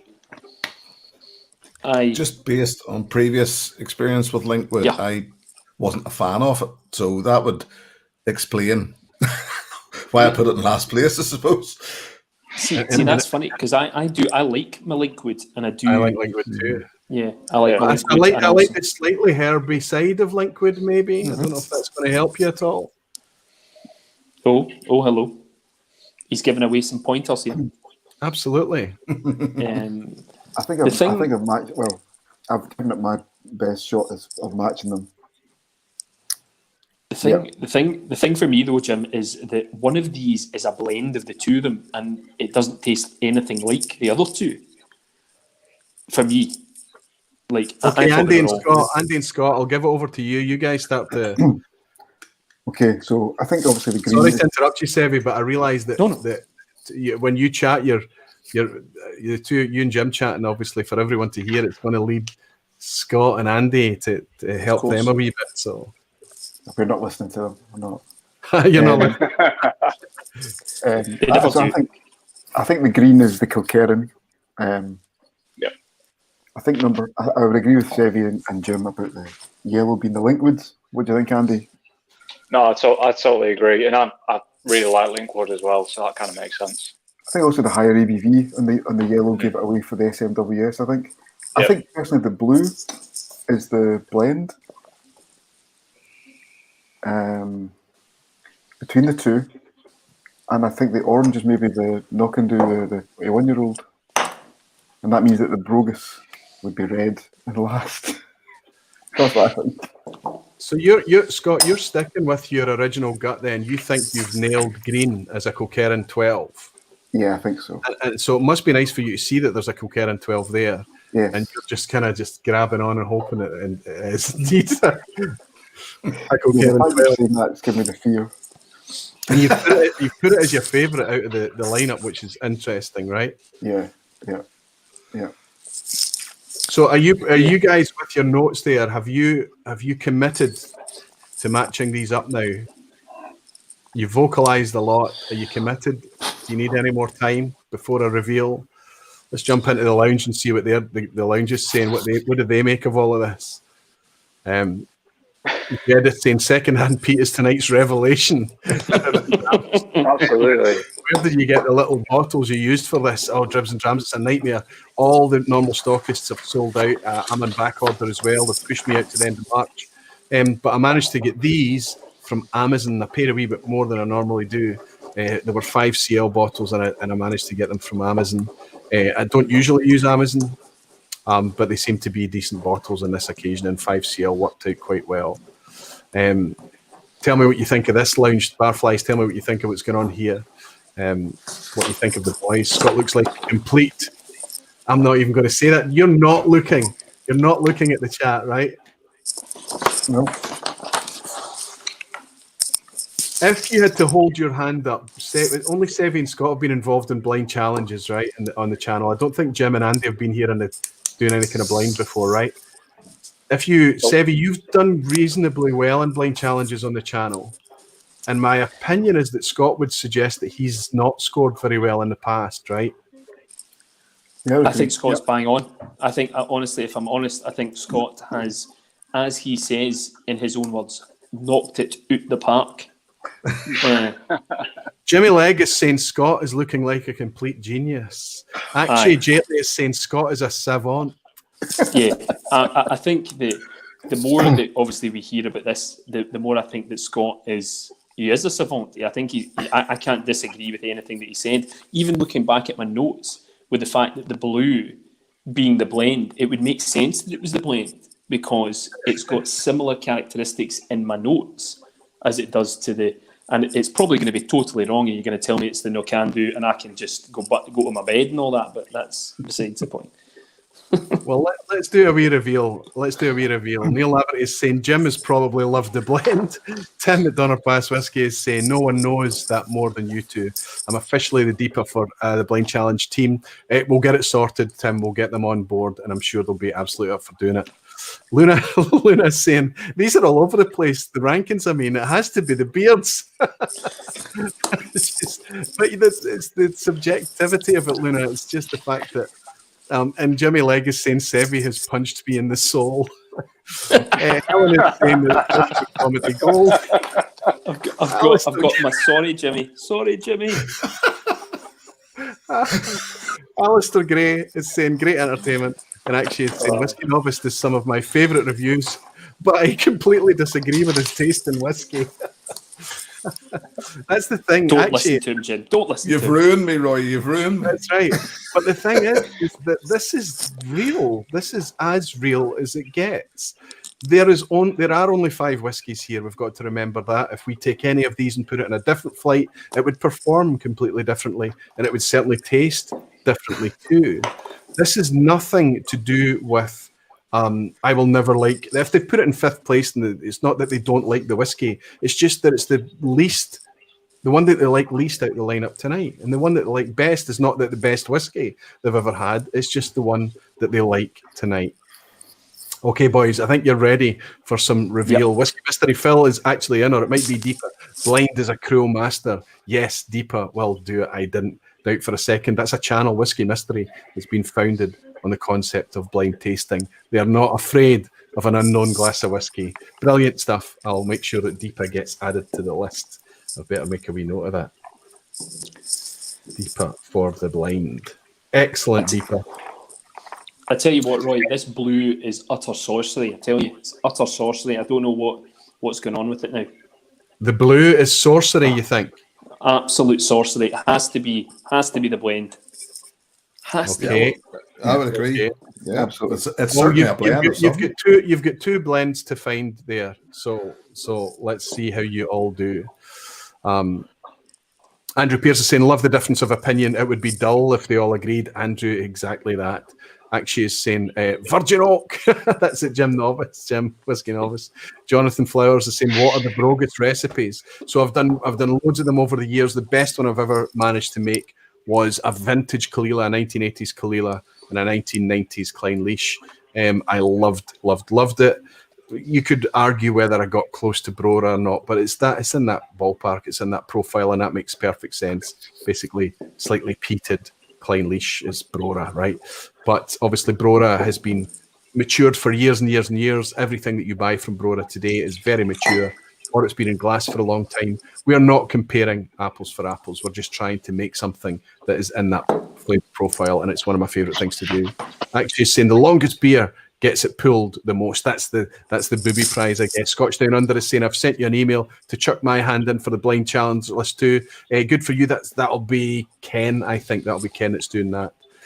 Excellent, Ken. Jimmy Legg is saying, if I had done what Sevi has done tonight, I would never stop slapping myself.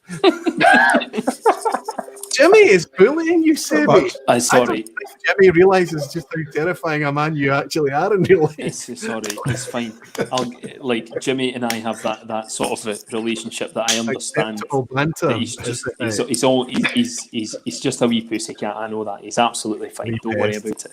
Yeah, I tell you what, it's also not very easy. He'll get you later, Jimmy. Yeah. It's also not. Oh no, go ahead, Sevi. Sorry. Sorry. It's also not very easy to say the word sorcery after 5 CL drams. I actually thought you were saying saucy. Sorry. But it's you think that I am not capable of sorcery. So whatever it is, it's not sorcery. Gregor is in. Good to see you, Gregor. He's saying rumour is Sevi's beard clips off at night, so he technically is Team Navy. Lego beard. I feel like I need to shave it after this. Only a clean-shaven Gregor would say that, though, right?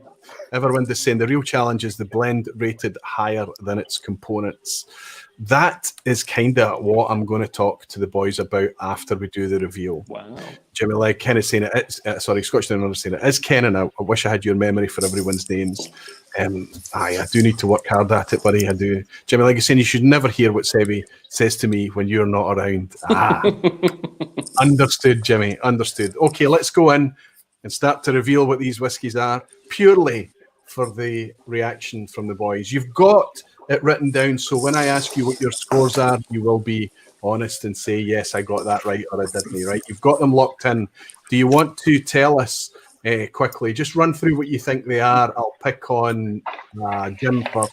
Jim looks content. No, I definitely think, well, I'll start with the yellow one, actually, because I think that it is the SMWS Linkwood. Right. I agree with the other guys. I think the Kilkerrangate is the green. Right. So going back, I was trying the hardest to go back through. I actually think that the red might be your blend, the Mock Brora. Okay. I'm just guessing, but obviously. And then I'm struggling. So that was 3 in the end there. What are the names? So that leaves you trying to work out what blue and orange is. Blue and orange. So where did I put blue in second? Blue, there's a good chance.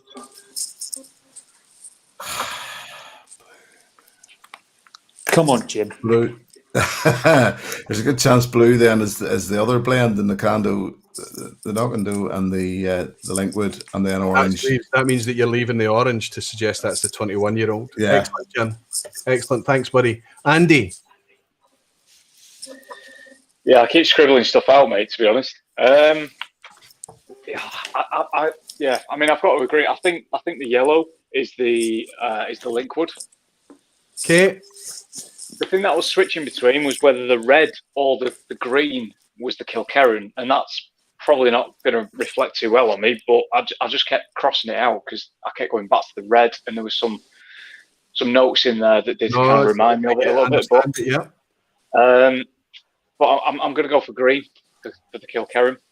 Okay. I've got a kind of sneaking suspicion that blue might be the blend. Yep. So that leaves you with orange and red to define. Yeah. I mean, orange is either an Can-Do 21 or my Brogus. Well, I think it's going to be Nakando 21, and then your Brogus is going to be red, and it's going to be about as red as my face is going to be. Don't worry about it, Andy. I'll find a way. Find a way to make any red faces worth their while. Don't worry, Scotty. What do you think? Okay, so I've got the green as the Kilkerrangate. Yep. I've got the yellow as the Linkwood. Yep. I've got the blue as the Linkwood Knock-and-Do blend. Yep. I've got the orange, as the Knock-and-Do, and the red as your blend. Sevi? Roy, it sounds like it's going to be a dead heat because I think we've all got the same. I've gone yellow Linkwood, blue blend, orange Knock-and-Do, red Brogus Journey, and green the Kilkerrangate. Let's see. Nakando 21 orange. Every one of you. Well done, boys. SMWS 9-year-old Linkwood. Yellow. Well done. I'm going to skip this one. I'll move to the Kilkerrangate 12-year-old and I'll say, Scott Monroe kicked it out the park. Put his nose in the glass. I think this is Kilkerrangate 12. Not many of us can do that very often, Scott. That's amazing. Superb. Well done, mate. Now, here's where the wheels could potentially come a wee bit sugary and fall off. What I tried to do was take the 21-year-old softness, that kind of synthetic, almost engineered oddness about the Nakando 21, and I wanted to bring some vibrance and brightness into it. So I mixed in some high ABV, young Linkwood. Arguably, it would have been better to maybe think about using something like a Glentochers to amp up some of that fruit or something as well. But I went with the Linkwood because I thought it was okay on the night. And I also tried to throw in there a Brogus. And the Brogus recipe, as Jonathan Flowers has been asking tonight, was Deanston 18-year-old and Kalila. And you boys, I have to say, if I highlight both of these and delete them at the same time, kicked out the park. Redemption has arrived. You absolutely managed to match up all the blinds. Some of the notes that I was taking, though, I have to comment on. Let me just take away the screen share. It's glorious to view. You both managed full points. Let's do that. Bring it up a wee bit. I have to say, Scotty, I've already congratulated you on the when you mentioned the Kilkerrangate and the 12. That was amazing. I put a big. It's a fluke, mate, honestly. Can I just say at this point, I did also say at the point that Bimber crossed my mind, so I've not got a clue what I'm talking about. You also thought it was a Bimber. I did say Bimber flashed across my mind, so I don't know. I've not got a clue. I have no idea, but thank you anyway. It's very kind. No, that's the humility in Scott Monroe coming out. I tell you, buddy, when you started to talk about it, I could feel the words Kilkerrangate coming out your mouth, and then you just said it, and it's like it's just superb to hear. So, and I know for a fact you had no insight into any of that. Not at all. Andy, when you were talking about I think you spotted my blend fairly early on. You were talking about that maybe the effect of the liquid in there. I think it was you that was talking about the notes that you picked up in the can-do and the blend within a can-do in it were similar. And then you started to talk about the nuttiness as well that I got out. Jim, you again on the blue, you said, I think this is a Speyside. Well, of course it is, because it's liquid and the can-do blended together. So you got that absolutely right. And Sevi was picking up the kind of buttery notes and things like that, and the yellow, which is what drew him to that yellow. But we know Sevi. If Sevi's going to have a coffee, it's going to be nae milk and nae sugar and the strongest full caffeine coffee I can get. If he's going to have a curry, he's going to order a vindaloo, and he's going to always go to the extreme. So I could feel fully that Sevi could pick the high ABV, grippy, spicy liquid there, the young youth and overt, powerful liquid. I could get it. I have to raise a wee glass to you boys and say, well done. You were kind of... when you didn't know what was out there, it was exactly like a blind should be, but you were able to lock it in 1 to 5. As soon as it was unveiled what we were dealing with there, you were able to use your experience in whiskey to narrow it down. Well done, guys, and thanks for being such great sports. Cheers. Thank you, Roy. Thanks, Roy. Thank you. Let's turn this torch back on me now. Yeah. Right? Because basically what my blends were, the red was my Brogus. Jim, thank you very, very much for enjoying that tonight and putting it in first place. That's the only first place I got for my blend. So Jim's a friend for life, buddy. You can come back. I have to say a mild thanks as well to Jim for putting my other blend in number 2. So Jim picked my blends first and second, and then Sevi picked blue in second place as well, then a can-do and the liquid. So you can see the link there. Sevi's enjoying that liquid and the yellow, and then the liquid that brought that knock and do to life, he's enjoyed it in there as well, and he's put it in second place. Scott, you and I we've got such similar palates, let's be honest. If you like, we like clean whiskies, we like ex-bourbon whiskies, we're happy to enjoy all whiskies. But the things that we don't like are very, very close as well. Overly dirty, overly sulfured. Red wine casks always challenging to us as well. Yeah, I'm certain you would enjoy that red. But you've shown me up to be a useless blender. Roy, is that your best effort at the best whiskey that Scotland's ever made? What I would say to you, Roy, is don't be too hard on yourself, because all 5 drams tonight I really enjoyed. Just on the night, you know, if we did this tomorrow night, red would be number 1, mate. Easy. Aye, that's right. But it's true. I know you're saying that to make me feel better, but it's absolutely true. Jimmy Legg is saying, I have to say, this is one of the great vPubs. Also, even though Sevi has done something unforgivable, I forgive him. Jimmy's saying, I forgive him. Great fun watching you all. And thanks, Jimmy. Actually saying, outstanding fun, boys. You have a market of 2.5. Well, if we go down to see how my blending's done with if we talk about Andy, Andy's put red in second place. Andy, thank you very much. But blue second from last. Okay, didn't get dog last. Blue did okay. Blue was second, third, second, and fourth for Andy. Sevi put my red second last, and Scott put it absolutely last. Whereas Jim and Andy put it in first and second. So really, my blending skills they're all over the place. But I think let's be honest, boys, given Scott's comments there, when I sacrificed these whiskies, did I ruin them in any way? No, not at all. No. I think the interesting thing about it as well, Roy, is the blend that you did. You're getting a different experience. You're getting kind of best of both worlds. You're amplifying one whiskey. You're giving it an extra life. It's a unique whiskey. You can't get that again. You can't bottle it. You can just do it yourself, and that's the great thing about it as well. You're going to get a unique taste, flavour profile. So we've got two whiskies here that were a wee bit bang average and actually a wee bit challenging. I've managed to get through a lot of this because I hosted a private Zoom tasting, and I sent this out as one of the samples, so lots of people got a wee 3cl of this. And actually, they really quite enjoyed it. A 21-year-old, it was a treat. And the ABV was low enough that for beginners, who I was hosting on Tuesday night, it was perfect for. And I used the rest and ahead of that to make up what I sent out to you guys as well. So we took something that was soft, a mass market pleasing whiskey like this. And let's be honest, this is a 21-year-old Speyside for £84. So this is very good value as well. This is one of the whiskies we discovered through that spreadsheet exercise. And I bought it to try it. Will I replace it? No, I won't. But I'm not the target for this whiskey. This whiskey needed more grip and vibrance. It needed to communicate with me a lot more. And I wondered how to do that. So I brought this young, punchy, samey, not because this was boring, because there's millions of this available. Speyside whiskey, high ABV, a young age statement on there, affordable, £50 and less, that you can bring something that's soft to life a wee bit. And that's what I tried to do. I think if I left it to marry for longer in a bigger vessel, I think it would have done better out of that. But you don't want to sacrifice too much when you're playing like we are. So we managed to make a whiskey that actually Jim and Sevi both enjoyed and put it in second place. Nobody put that whiskey in last place. Andy put it fourth. Scott put it third. I had it down as a Benrinnes or a Glenelgan.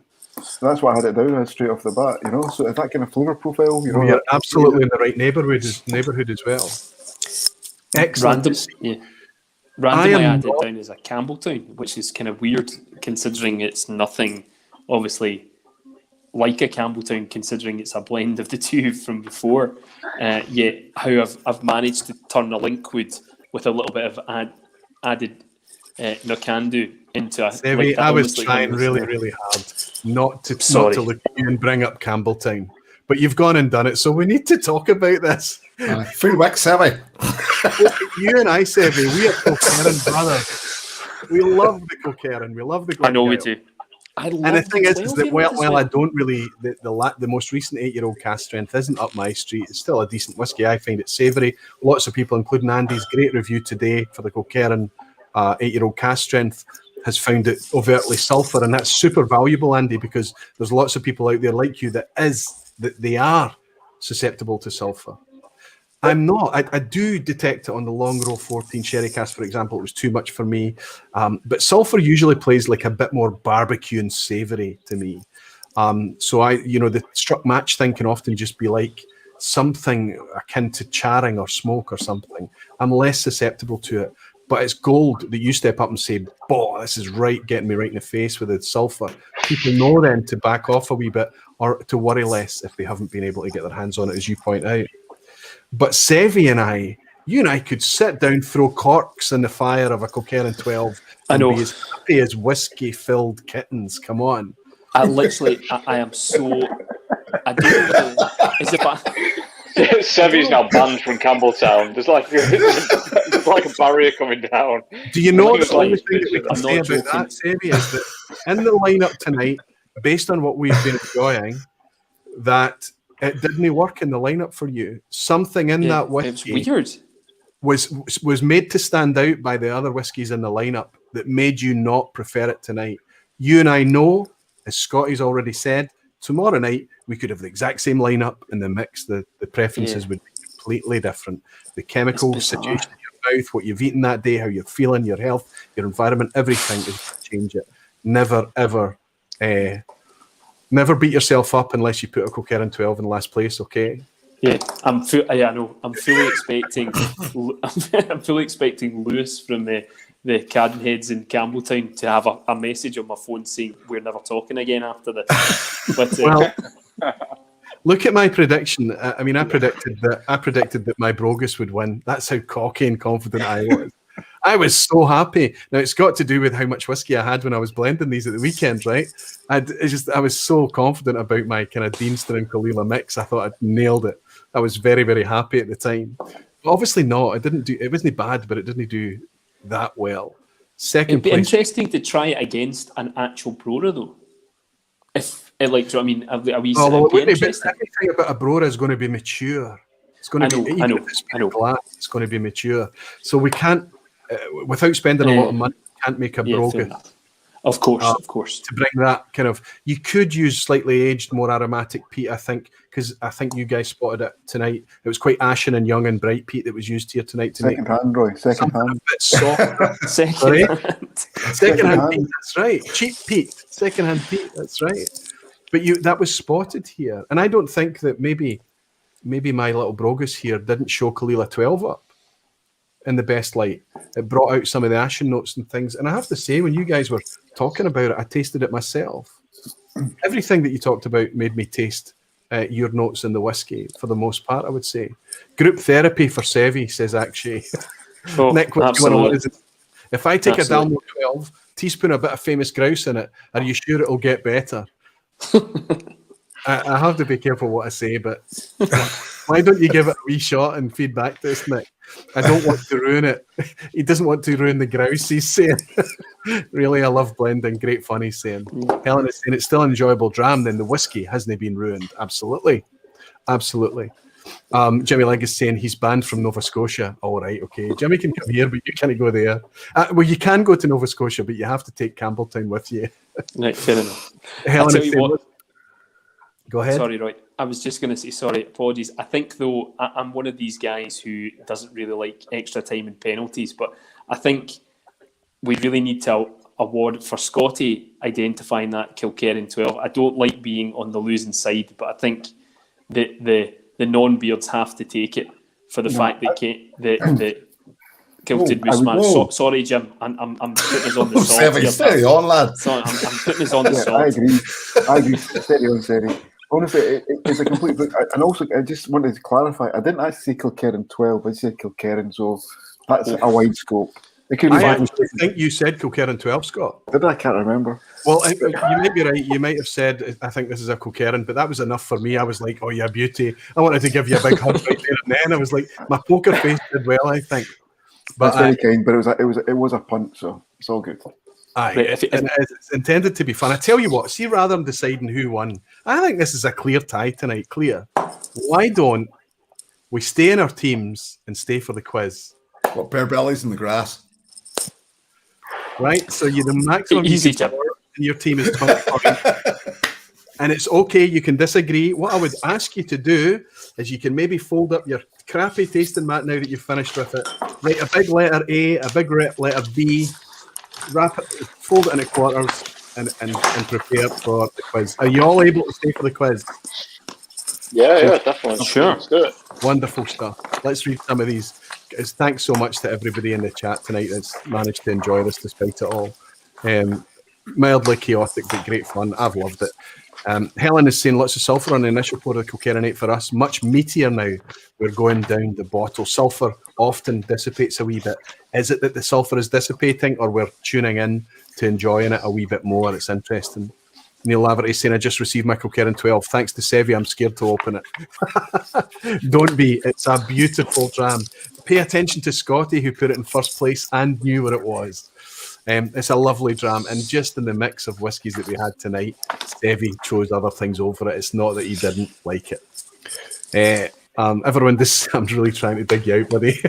It's all right, Candy was improved by blending according to all 5 participants. Everyone, that's a great thing to take away from that, is that the Nakandu, well, with the exception, I would have to say, of Scott. Oh no, sorry, the Nakandu is orange. The Candu is orange, and I put it into blue. So you're absolutely right, everyone. Everybody agreed that I improved in the can-do. Yeah. I'm glad everyone's here because I wanted a positive to take away from me. So I improved in the I improved in the can-do, but some people think I ruined the liquid. But I only gave up. The ratio is here. I put 1/3 liquid in to 2/3 in the can-do. And for that Brogus, the Deanston and the Kalila, I put in 4/5 Deanston 18 to 1/5 Kalila. By the way, Scott, Deanston 18 on its own, have you tried it yet? So only the older style bottles a few years ago, and I didn't go with it at all. But the new style bottles, you said before, right, it's getting better. So yeah, it might be It's getting more and more Clynlishy as we go along. Say no more. I'd love some other feedback on that, especially somebody like you who loves Clynlish as much as I do. And I'd be interested to get what the takeaway is from you as well on that as well. Yeah, I mean, it can't be Clynlish, but it's very close to. And for an 18-year-old Highlander, I think it's a beautiful whiskey. The texture there now, the sense of the older ones where they felt a wee bit too virgin oak. I know there wasn't virgin oak in there, but there was a virgin oak lick to them. A wee bit over sweetened. That's coming. The better spirit is coming through now, in my opinion. Okay, right. Consider what's ordered after we finish. I agree as well. The new 18 is lovely. It's come along a long way. Yeah, come along it has. Fantastic. New 18 is lovely. Good stuff. Excellent. And it's very, very inexpensive. We've seen it on offer on the online supply and vendors recently. Peacebox Seed has just joined Aquavite Barflies as well. Thanks for joining, buddy. It's nice to have you in. Jimmy Leg is saying, yes, put Brora in the tasting. I agree, Sevi. That's right. Yeah. That's good. Maybe one day in the future, you might get a wee lineup that has a Brora in there. You just never know. Tell Sevi we just threw the Springbank 21 2019 off the shelf when it was blind. Oops. That was recently used at a Glasgow Whiskey Club tasting, and it went down like a ton of something stinky. Not a lot of people liked it. Do you remember that? 21 did not go down well at all. It did not. Bruno Martin saying, amazing blind taste, guys. Congratulations for this uniquely fun blind taste and amazing vPub. Thanks very much, Bruno. You're a star. Most participants felt the liquid was made worse by the blend. Everyone does point out. Absolutely, buddy. Thomas is saying it would be really funny if Jimmy Leg did a blind and picked Dalmore first. That's what we need to do to Jimmy. Yes, Jimmy. Jimmy does suffer from a bit of the judgmental. He does have a wee bit of the whiskey snob about him. We need to take the Jimmy Leg and we need to give him a wee sugar and say, Jimmy, you can be a snob if you've done the blind challenge. You can be a snob if you've been able to disseminate all of these things, because whiskey is continually teaching me that I know nothing about whiskey. Are we right? Yes, except that whiskey's great. That's all. Yes. Sorry? Apart from just that whiskey's great, that's the positive. That's Scott Monroe's, but you're leaving your adjective out of there, and I appreciate your language for us. Whiskey, great. Family show. We absolutely. Whiskey's great and second-hand Pete. That's what we need. Second-hand Pete. Tickling third, I believe you said. For you, buddy, there's GWC people in here tonight. Oh, no. Kenny is saying a great vPub, a great blind tasting, much fun, fantastic. Can't wait to rip into Sevi at the next GWC tasting this Saturday. I'll have your back. I think I'll have a cookie on Twitter for the quiz. I'm sure I won't like it. So Jimmy's worried and Jimmy's saying a bit snobby. Okay, boys, let's get this quiz on the go. We're not going to play Is It Speyside tonight because we've used all the time having fun with that blind taste, and I hope you guys enjoyed it as well. Anybody that's willing to stay for the quiz, well, thank you very, very much for it. Doc has rated this tonight. There will be blood. But I have to say that Doc said that and gave it that rating, but he scored, I think, 10 out of 10. He admitted that he'd guessed a couple, but he still got a 10 out of 10. So I have to say that there are a couple of tricky questions in here tonight, but the quiz is not nearly Menno torture. It's back to the normal kind of in and out whiskey, vPub balance. Is it the easy quiz, Roy? It's always an easy quiz. Of course, Scott, it's the easy quiz.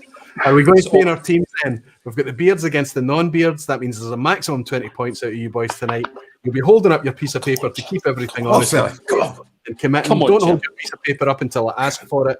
The chat, people in the chat are playing along as well. It's multiple choice. You're only playing against yourself, and you do not need to share your score. It's only optional. If you're a barfly, use the emojis to get my attention. Aye, good luck, everybody. Boys, good luck with the quiz. Thank you for your good fun and good spirits tonight. Cheers. Your sporting Cheers, Roy. attitudes. I don't know. That was for words. Cheers, Roy. Cheers, boys. Good luck, lads. We're on to penalties now. Here we All go. good sports. I think that's what I was trying to say. Come on, Scotty, let's shave him. Let's do it, Andy. Let's do it. You've got to shave. Jimmy Jazz is saying, is this a lost quiz? Yes, this is the lost quiz. And I will my share with everybody. No, I already shared with patrons how I managed to lose this quiz. I did a lock-in with patrons on Sunday night, and I couldn't find this quiz every time I opened the link. It was an old quiz. And then I worked out that it was the whole set of slides had been duplicated underneath. So the first slide coming up was always the old slide. It was a mess. Anyway, I've learned a lesson, and I won't be doing that again. We still had good fun on Sunday night. This is the lost quiz. Good luck, everyone. Question 1. Which closed Speyside distillery is said to be the unluckiest ever? The unluckiest ever Speyside distillery. Is it A, Banff, B, Imperial, or C, Conville-Moore? I'll help everybody since this is the first question. And I'll say this distillery was set alight in the 19th century. It burned down. In the 20th century, it burned down. In the 20th century, it was bombed by a Junkers during the Second World War. Even when it was in the disgrace of being dismantled, when the last couple of warehouses stood, they weren't demolished. It burnt down. It is literally the most unlucky distillery ever. Am I talking about A, Banff? Am I talking about B, Imperial, or C, Conville-Moore? Hold up your answers now, boys, please. Sevi is A for Banff. Scott is A. Everybody thinks it's Banff. I can tell you that if you're watching the lounge, it did split the lounge a little bit, a few people deviating, but they all agree with you and think that it's Banff. Absolutely. Banff is that unlucky distillery. Conville-Moore is still there, I believe. It's still, it's still in some kind of... Imperial's obviously got a new distillery built on top of it in the form of Dalmonic. But Conville-Moore, I think, is still standing. I'm pretty sure up there in Dufton. Question 2, JSLMA, quite topical. This acronym stands for what? Japan Spirits and Liqueur Makers Association, B, Japanese Statute for Licensed Makers of Alcohol, or C, Japan Spirits and Liqueurs Marketing Association. You could argue this should have a banana skin next to it, actually. But this is very topical right now because this body has come out and defined what makes Japanese whiskey go forward, and it should have been done years and years ago, but it's happened now. The Japanese have committed to these new definitions from 2024, so we're absolutely going to know when a product is made and produced in Japan and when it's potentially bulk imported, blended, or whatever it may be, and resold on. Boys, hold up your answers, please. Is it A, Japanese Spirits and Liqueur Makers Association, B, Japanese Statute for Licensed Makers of Alcohol, or C, Japan Spirit and Liqueurs Marketing Association? Sevi is going for C, B for Jim, B for Andy, and B for Scott as well.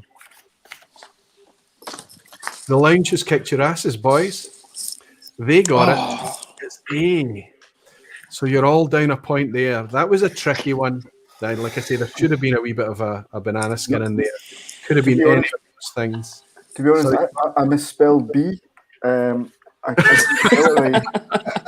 Scotty, go right ahead, take the point. If you think you've made an honest mistake.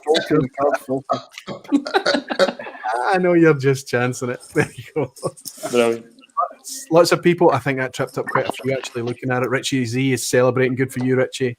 Lots of people on 2 out of 2. Jimmy Legs on 2 out of 2. Question 3. Which distillery was built in the 60s with gravity-fed distillation in mind? Read the question. Which distillery was built in the 60s with gravity-fed distillation in mind? A, Glenburgie. B, Altavania. C, Glenallachie. I don't actually know what gravity-fed distillation is. But if you think about it, if you kind of just take that title, I know that there are other distilleries out there that use it. This distillery does not use it today, but when it was first built, it was constructed with this in mind. 1960s distillery. McMyra, is that what they're the same idea as well? That's right. They've got that super tall building there. And I know that there's gravity is kind of built into a lot of, it's maybe not gravity fed distillation in a lot of places like Lefroy. They used to store their malt way back in the day, right up in the very top. They had a malt loft. There's lots of kind of, I don't actually understand what gravity fed distillation is. I don't think I need to, but it would be nice to understand what it actually meant for this distillery back in the 60s. Hold up your answers now, boys. Is it A, Glenburgie, B, Altavania, C, Glenallachie? It's a guess again from me. It was either B or C, but I've gone for B. B. Jim is thinking C, so that split everyone here. I appreciate that this was a tricky one. I was asking you to think about what could be a 60s distillery. Glenburgie is early 19th century.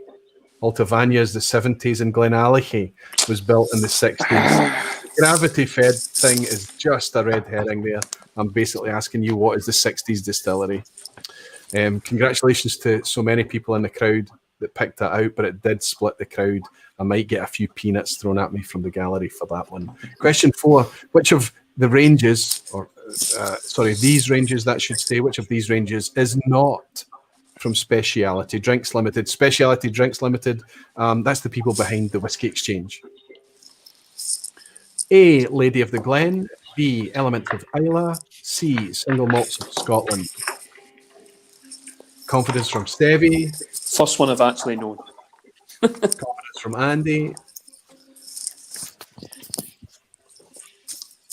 Chris is saying gravity's fed distillation, it simply means reducing the number of pumps. Gravity is free after all. Yeah, I knew that it would be something to do with the efficiency and the mechanisms and things, but surely you have to put something up high at some stage. So there is a trade-off there. So it would be interesting to know a wee bit more about how it reduces the pumps. Are we talking lots and lots of liquid moving down? Is it just the malt? I think where McMyra is concerned, it's the water's fed from the top, as in the pressure of water from. Yeah. So it's pumped up there to begin with, though, right? Obviously, yeah. I mean, they're not just they don't have just a big rain funnel like a water tower. Yeah. Well, interestingly, I mean, like hydroelectric. We have anywhere where there's high ground in a built-up urban area, we have water towers, right? I know that they're not popular these days, but we still have around Glasgow, we have these water towers in the high ground, and it's purely for that reason. What do you think, boys? Is it A, Lady of the Glen, B, Elements of Islay, C, Single Malts of Islay, A, Lady of the Glen, Lady of the Glen, Lady of the Glen? Everybody thinks it's Lady of the Glen, and absolutely, the lounge feels strongly that it's Lady of the Glen as well, alongside the Baskig and the Perfect Measure and various other releases that they do. Question 5, talking of Port Askig, I'm going to ask you, if you were to buy a ticket and ride on a boat to Port Askig, potentially you could be riding on which of these boats? A, the Lord of the Isles, B, the Finlagan, or C, the Kilkerrangate? I think I know this. I think I've been on it. All right. One up to I know I've been on it. More often than not, I've been on it. But how much do we pay attention to the name of the boat when we're so excited to go across to the magical isle, right? Would this have been in one of your videos, Roy, not to give away a hint? Absolutely, at least one of them, Sevi, yeah. This boat has appeared in, I think, every Islay video I've done, both Scotch Test Dummies ones and the Magic of Islay. This wee boat has appeared. 100% I'm getting it wrong then. Well, hold up your tickets. Tell me what you think it is. A, Lord of the Isles, B, the Finlagan, C, the Kilkerrangate. Finlagan, Sevi says, B. We're all going for Finlagan. Absolutely. Finlagan is the big, majestic boat. What a cracking hot breakfast you get on it as well. That's when you travel outside of COVID. We were over in October on the Finlagan as well, and they were just given pre-packed food out, obviously, because of the changed restrictions, but it was still a fantastic sailing across the Isla. Finlagan. So for everybody that answered B, give yourself a point at the halfway. Your heart always lifts when you see the Finlagan coming into port, because you know it's going to be a good journey, because it's the nicer boat of the two that run. That's right. It's the I was trying to remember the name of the other one, actually, as I was talking there, and I've forgotten. I think it's the Lady of something. Is it the Lady of the Hebrides or the Hebridean or something? I can't remember. Aye, that's what it is. Something like that. Something like that. Yes, you're right. Maybe. Queen of the Hebrides. No, it's Isla. No. Well, maybe. Yeah, that's a nice boat. Malt at the top, water in next stage down, I think. It doesn't remove the need for pumps, but reduces some of the amount. McMira found a 45% reduction in their electricity bill by this method. Thanks to Alan McLaughlin. Superb. Talking about gravity-fed distillery over in Sweden. McMira. Question 6. Richard Patterson is now involved in a new project to raise a distillery named what? Richard Patterson, is he involved in A, Wester Craig Distillery, B, White Craig's Distillery, or C, Wolf Craig Distillery? Richard Patterson. Yes. You've got one. Finally. You've Finally. got one. Well, I can definitely tell you that one that it's not, unless because one of it's about a mile and a half from where I live. So, and I'm fairly certain there's not a distillery there. So I'm not. But the problem is I don't know what the other two could be. That's okay. That's okay. Well, the chat of the lounge are well ahead, boys. Hold up your wee ticket. Is it A, Wester Craig, B, White Craigs, or C, Wolf Craig? Andy's thinking Wolf Craig for Scotty. Sevi is saying Wolf Craig, and Jim as well. Absolutely, boys. You're paying attention to the whiskey news. This is Stirlingshire, up in Stirling. Richard Patterson. We might be able to hear a wee bit more about this because next week's vPub, we're going to welcome in the guy behind lots of distillery projects out there in the world. But Ian McMillan is joining us. Fantastic guy, absolutely fascinating to talk to him. Excited to welcome him on the vPub as well. But it's interesting, he's going to be talking to us about nostalgia in whiskey, which I think is a fascinating way to look at whiskey. 5 out of 6 says Jesse, bring on the ass hat. Well, let's see. It's not an ass hat, but there's a bit of a banana skin here for you, Jesse. The Liquid Antiquarian. I was saying this wrong. The Liquid Antiquarian was live this evening. This is Dave Broom and Arthur Motley. Arthur was on last week, covering which of these topics this evening? A, alcohol for children. B, prohibition. Or C, the clearances. Which of those three topics was the Liquid Antiquarian discussing this evening? They went live twice this week. Fascinating stuff.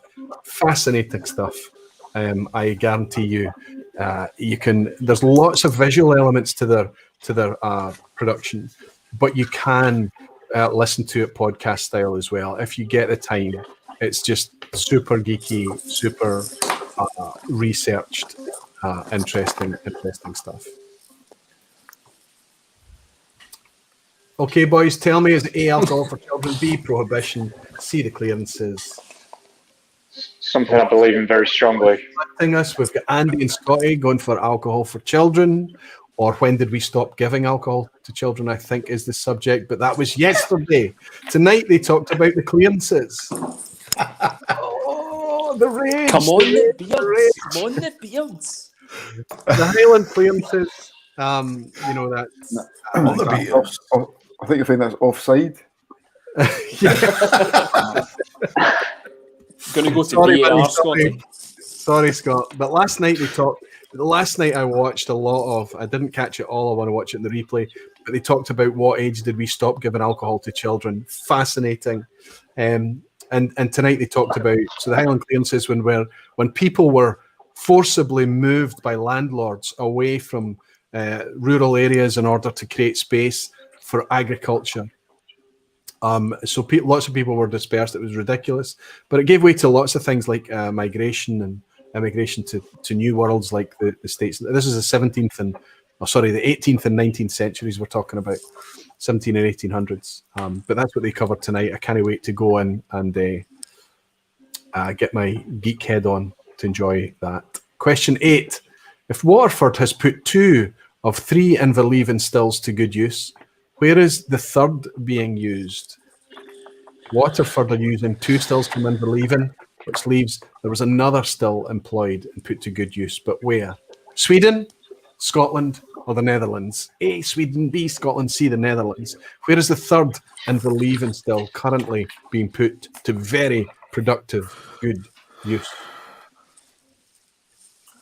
Again, I'm sure you talked about this on at the Glasgow Whiskey Festival night. I'm sure I've heard this before. I've definitely heard it before, but I just can't remember the answer. Yeah, that's very true. I think that's a Davy and a Scott both kicking themselves. Andy's having a wee scratch. Oh. Jim looks confident. Stroking his beard in a menacing way. There's some confidence maybe there. Educated guess here. Magic stuff. Listen, there's a lot of guessing going on in the lounge as well. Maybe this is a Europe? banana skin, but sorry. Can we say Europe? You can say Europe. You could say Europe, and you could give yourself a point. Sevi, this is the vPub quiz. You're only playing against yourself. If that's good with you, buddy, go with it. I mean, it's taking Scotland out of it. Tickets up. A for Sweden, B for Scotland, C for Netherlands. Netherlands. Oh wow! Everybody going for the Netherlands. The other Inverleven still, Jimmy is like saying, how do you stroke a beard in a menacing way? Give us a demonstration, Jim. There's some menace. I can hear it. Calm down, Jim. Calm down. The third Inverleven still, is it Bruichladdich, boys? Damn it. It's making botanist gin at Bruichladdich. It's making more gin at Bruichladdich than they make whiskey. And that is where it's now called Ugly Betty. That's it's Bruichladdich on Isla. It was in the question last week. I asked the question the other way around. I said we've got Ugly Betty on at Bruichladdich, but where are the other two Inverleven stills? And the answer was Waterford. So makes sense. Sorry to catch you out, but I've given the lounge kicked this out the park. You guys struggled a wee bit on that one. Second from last question. Ralphie was once a member of Glasgow Whisky Club and A, Glasgow East Moto Club, B, Bowling Club, or C, the Malt Maniacs. Ralphie's talked about this on the channel. He has actively shared this with us on the channel. He's mentioned it. He was either A, a member of the Glasgow East Moto Club, B, a member of the Bowling Club. Sorry, that just makes me laugh because or C, the Malt Maniacs. Can I just say, I think it's all three. It's got to be. So Ralphie, wouldn't it? It would be so Ralphie. I am a member of the Glasgow East Motor Club. I am a member. I'm still a paid-up member of the Bowling Club. They do a great drama in there. I am a member of the Malt Maniacs. He's a member of the Flat Earth Club as well. I doubt Ralphie buys into that. Because David saying B is brilliant. The Bowling Club. But that's why I was laughing because I wrote B straight away, hoping it was B, but it can't even be. Yeah, anybody that knows Auchentoshan Distillery is literally a stone's throw from Bowling. I know. Bowling is a place in the west of Glasgow. I'm going to kick myself. A, Glasgow East Moto Club, B, Bowling Club, or C, the Malt Maniacs. We've got Scotty's going for Bowling Club, A for Glasgow East Moto Club, A, Moto Club, and A. None of you know that Ralphie was once a member of the Malt Maniacs. For goodness sake. I'd rather it was the Bowling Club. Oh, I've forgotten the Dutch guy. How can I forget his name? But yes, he was once a member of the Malt Maniacs. So now let's jump into the crowd and see how many people are upset before we share the last question. How's your scoring, boys? Terribly, man. Team's going on here. So I'll ask Andy first. How are you scoring, buddy? Come on, Andy. I need you here. Yeah, sorry, guys. It's a bit like my school podcast, to be honest. Come on.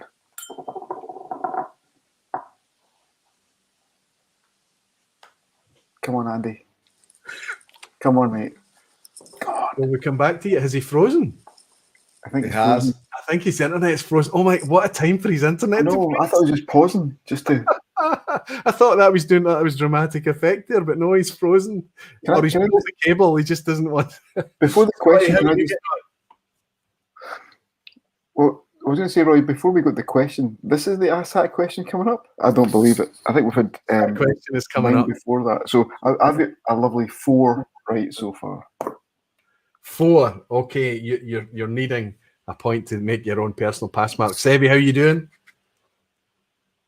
So sorry, Roy. I've had to put in my charger to my phone, or sorry, charger to my my iPad. So sorry if I'm a bit tinny just now, but I've got 5.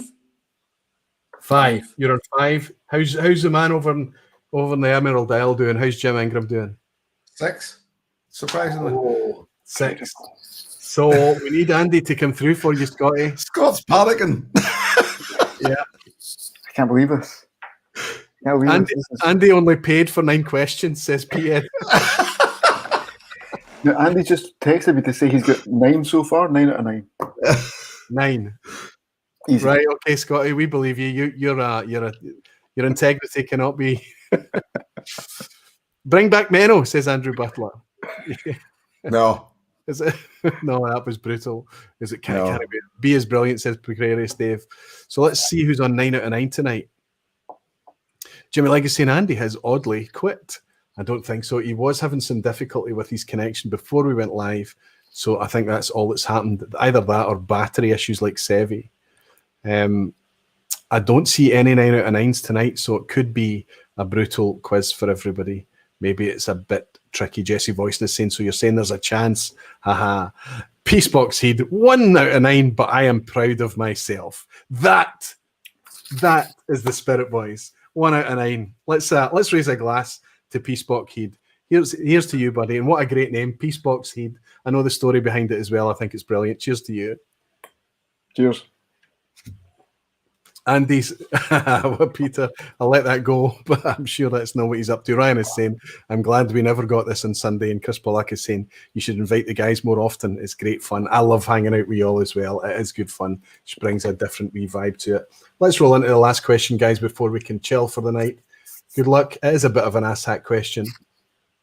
Diageo's best-selling global whiskey brand is what? A, Indian whiskey. B, Canadian whiskey. C, Scotch whiskey. Look at Scotty shaking his head. I don't even want to know what words you were. Can I just say, I have never, ever not got 5 out of 10 in any quiz right from the start. It's like, you know, when you go in mastermind, people freeze. That's what's happening. That's my excuse anyway. So normally, this is the thing. It's a wee bit like blind tasting. The quizzes are going to be much tougher when you're on live. You don't get to lean on the crowd quite as much. You kind of don't get the time. You don't get the peace of mind to just relax and think these things out. Sevi's itching. He's excited. He thinks he's got it. But I'm looking. No, it's a complete guess. It looks like Andy's just. Maybe Andy's fallen out with me completely. Raging, furious. Okay. There's Andy back in. We might be able to get his input here. Andy, A, B, or C, Diageo's best-selling global whiskey brand is either Indian, Canadian, or Scotch, buddy. Indian, Jim thinks it's Canadian, and so everybody's going A apart from Jim. Jim, you're bucking the trend here. You guys are ahead, but I can tell you it is indeed Indian whiskey. Oh, look at the celebration. It just seemed like the right answer. That for Monroe in a minute. He'll be running around the room. Superb. Congratulations on the passport, Scott Monroe. He can't even hear me. Sorry. I think this is going to be You can hear me close. now. I was congratulating you on the pass mark, and it's fine for you to take a wee lap of the room, no problem at all. I can tell you that the Indian whiskey we're talking about, the best-selling product in Diageo's global releases, is this McDowell's number 1. Okay. McDowell's is the brand. It's well ahead of Johnny Walker Indian whiskey. Can't be sold as whiskey in the UK, certainly not. I don't even think in Europe. But there you go. There you go. Now, I'm obviously going to ask, did anybody get 10 out of 10 tonight? But I don't think so. Graham Fraser on 8 out of 10. He's fantastic. He's really happy with that. I can imagine everybody would be happy with that. Let's remove this for now, get you guys back on. Everybody's going to be happy. And Jimmy Jazz is saying the quiz was better off lost. Jimmy Jazz, Jimmy, sorry, buddy. Jimmy Leg is saying, is that whiskey? Not as we know it, Jimmy, and I don't think we'd like it much. Service of Laughs is saying, not really an ass hat, though, is it, Roy? Well, I don't know. It was tricky. Maybe I should have just had it as straight. Is it McDowell's? Is it Johnny Walker? Is it something else? But it's I thought I was kind of soft tonight with the quiz, but obviously not. So let's have it. Andy, how did you score out of 10 in the end? Come on. Let's say 10. 10 out of 10? and then take 5 off. Right, okay. So let's look at the positives. I answered 10 of them, but I did not get 10 of them right. Well, So I have to say... Sorry, Scott. Jim, No, listen. Sevi and Jim both got 6. Yeah. And Scott and Andy both got 5. Well, So can I just say, the beards take the plaudits tonight. But boys, Andy, Scotty, you made a pass mark on a really tough quiz, so don't beat yourselves up about it. no, well done, boys. Let's be honest. Who shaded it on the blind earlier tonight? Let's call it a tie all round. Yes, a tie. Let's just say that it was a very, very well fought battle, and the beards did not win over the non-beards and vice versa. Slancher boys, what great fun. Thanks for coming on tonight. Cheers. Cheers. Cheers, boys. Cheers, Brilliant. guys. Fantastic. Thank you. Cheers, Slancher guys, boys. thanks.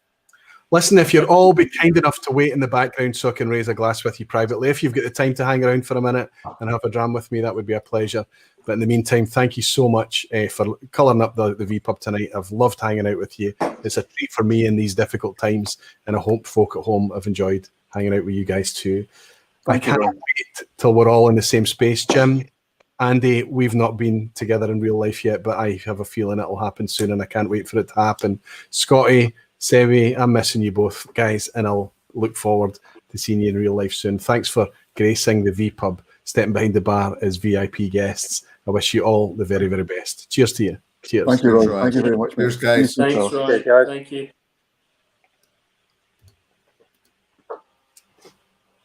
I'm a wee bit annoyed that they didn't pick my Brora and place my Brora a wee bit higher. That's a wee bit of a shame. My Brogus, let's say, my blended Brora. But what I had to do there, it was a challenge. I've made better ones than that in the past before, but it was a challenge because I wanted to be an affordable one that I shared with everybody tonight. Thanks to Jim, he did pick it out as his favourite, so it wasn't all bad. But it's fun to play with your whiskey. It's fun to sacrifice whiskies now and again, especially if it's things that you're not connecting with. You're not really going to miss it, and you might just make something that's pretty good. Jamie Brown is saying, my girlfriend who knows nothing about beat me. She knows nothing about whiskey, beat me 6 to 4. Jamie, I'm really sorry, but congratulations to your girlfriend. Well done to her. Brilliant score. It was a tough quiz tonight. Petehead is saying, thanks, non-beards, great fun. Or thanks, beards. Lindsay Holman is saying, you must stop calling them non-beards. I think that's probably true. I was just kind of, I don't know how to grade beards. I don't know how to grade the beardage. Lindsay Holman is, sorry, I got that, Lindsay. And Peter Box is saying, great vPub. Helen is saying, absolutely fabulous evening, great fun with lots of laughs with the boys. Slant you at one and all. Thank you, Helen, for being here, and thank you so much for enjoying it. I need to have a wee apology when we talk about the quiz, because in a recent quiz I suggested that Helen and Andy were working together to get their 10 out of 10. But Helen had gone to bed, and it was Andy sitting here logged in under Helen's username, and it was him on his own that got 10 out of 10. So congrats to Andy, and well done to you, buddy. I just assume that it's the two of you hanging out together. Fantastic. Al has got 9 out of 10. What a great score. That's a brilliant score for tonight. I'm looking for anybody else that scored well. Gino, fantastic. Good to have you in, Gino. Andrew Pierce, it looks a splendid whiskey. Service of Laughs is saying, not really an ass hat. I picked that one up.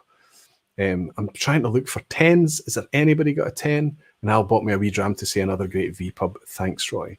It looks like no. It looks like nobody got a 10 out of 10 tonight. Jimmy Leg is saying, really had a lot of laughs tonight, Roy. Thanks to you and all the guests. Thanks to you too, Jimmy. Thanks for bringing all the colour that you do to our community. Scotch Down Under Ken is saying, brilliant show. Great to catch a vPub live. Cheers, barflies. Cheers, Ken.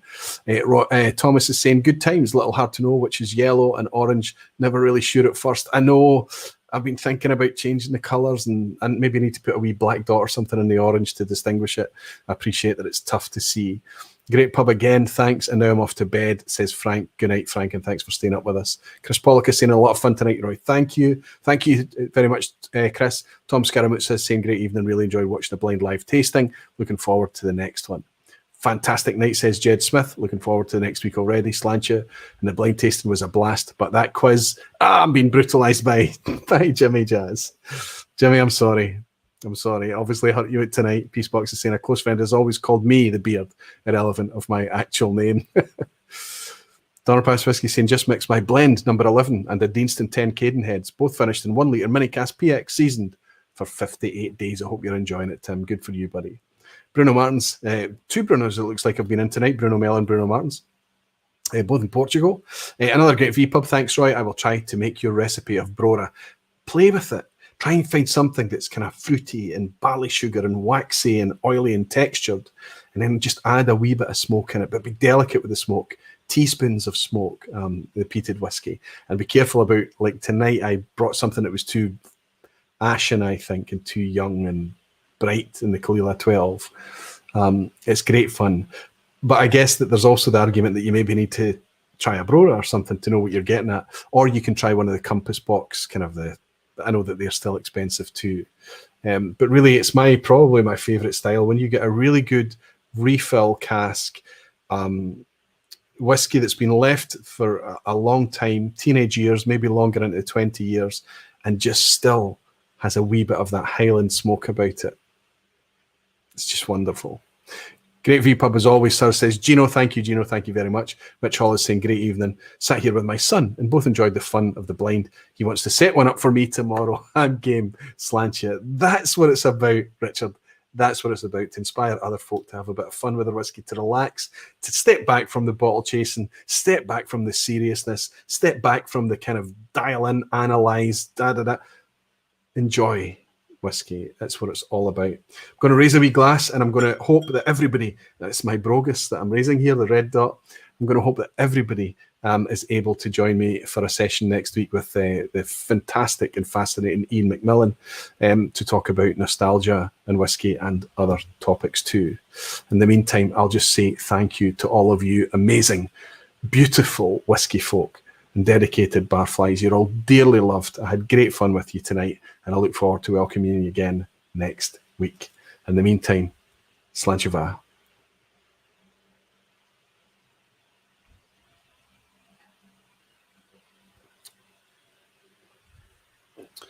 Jim Ingram's right.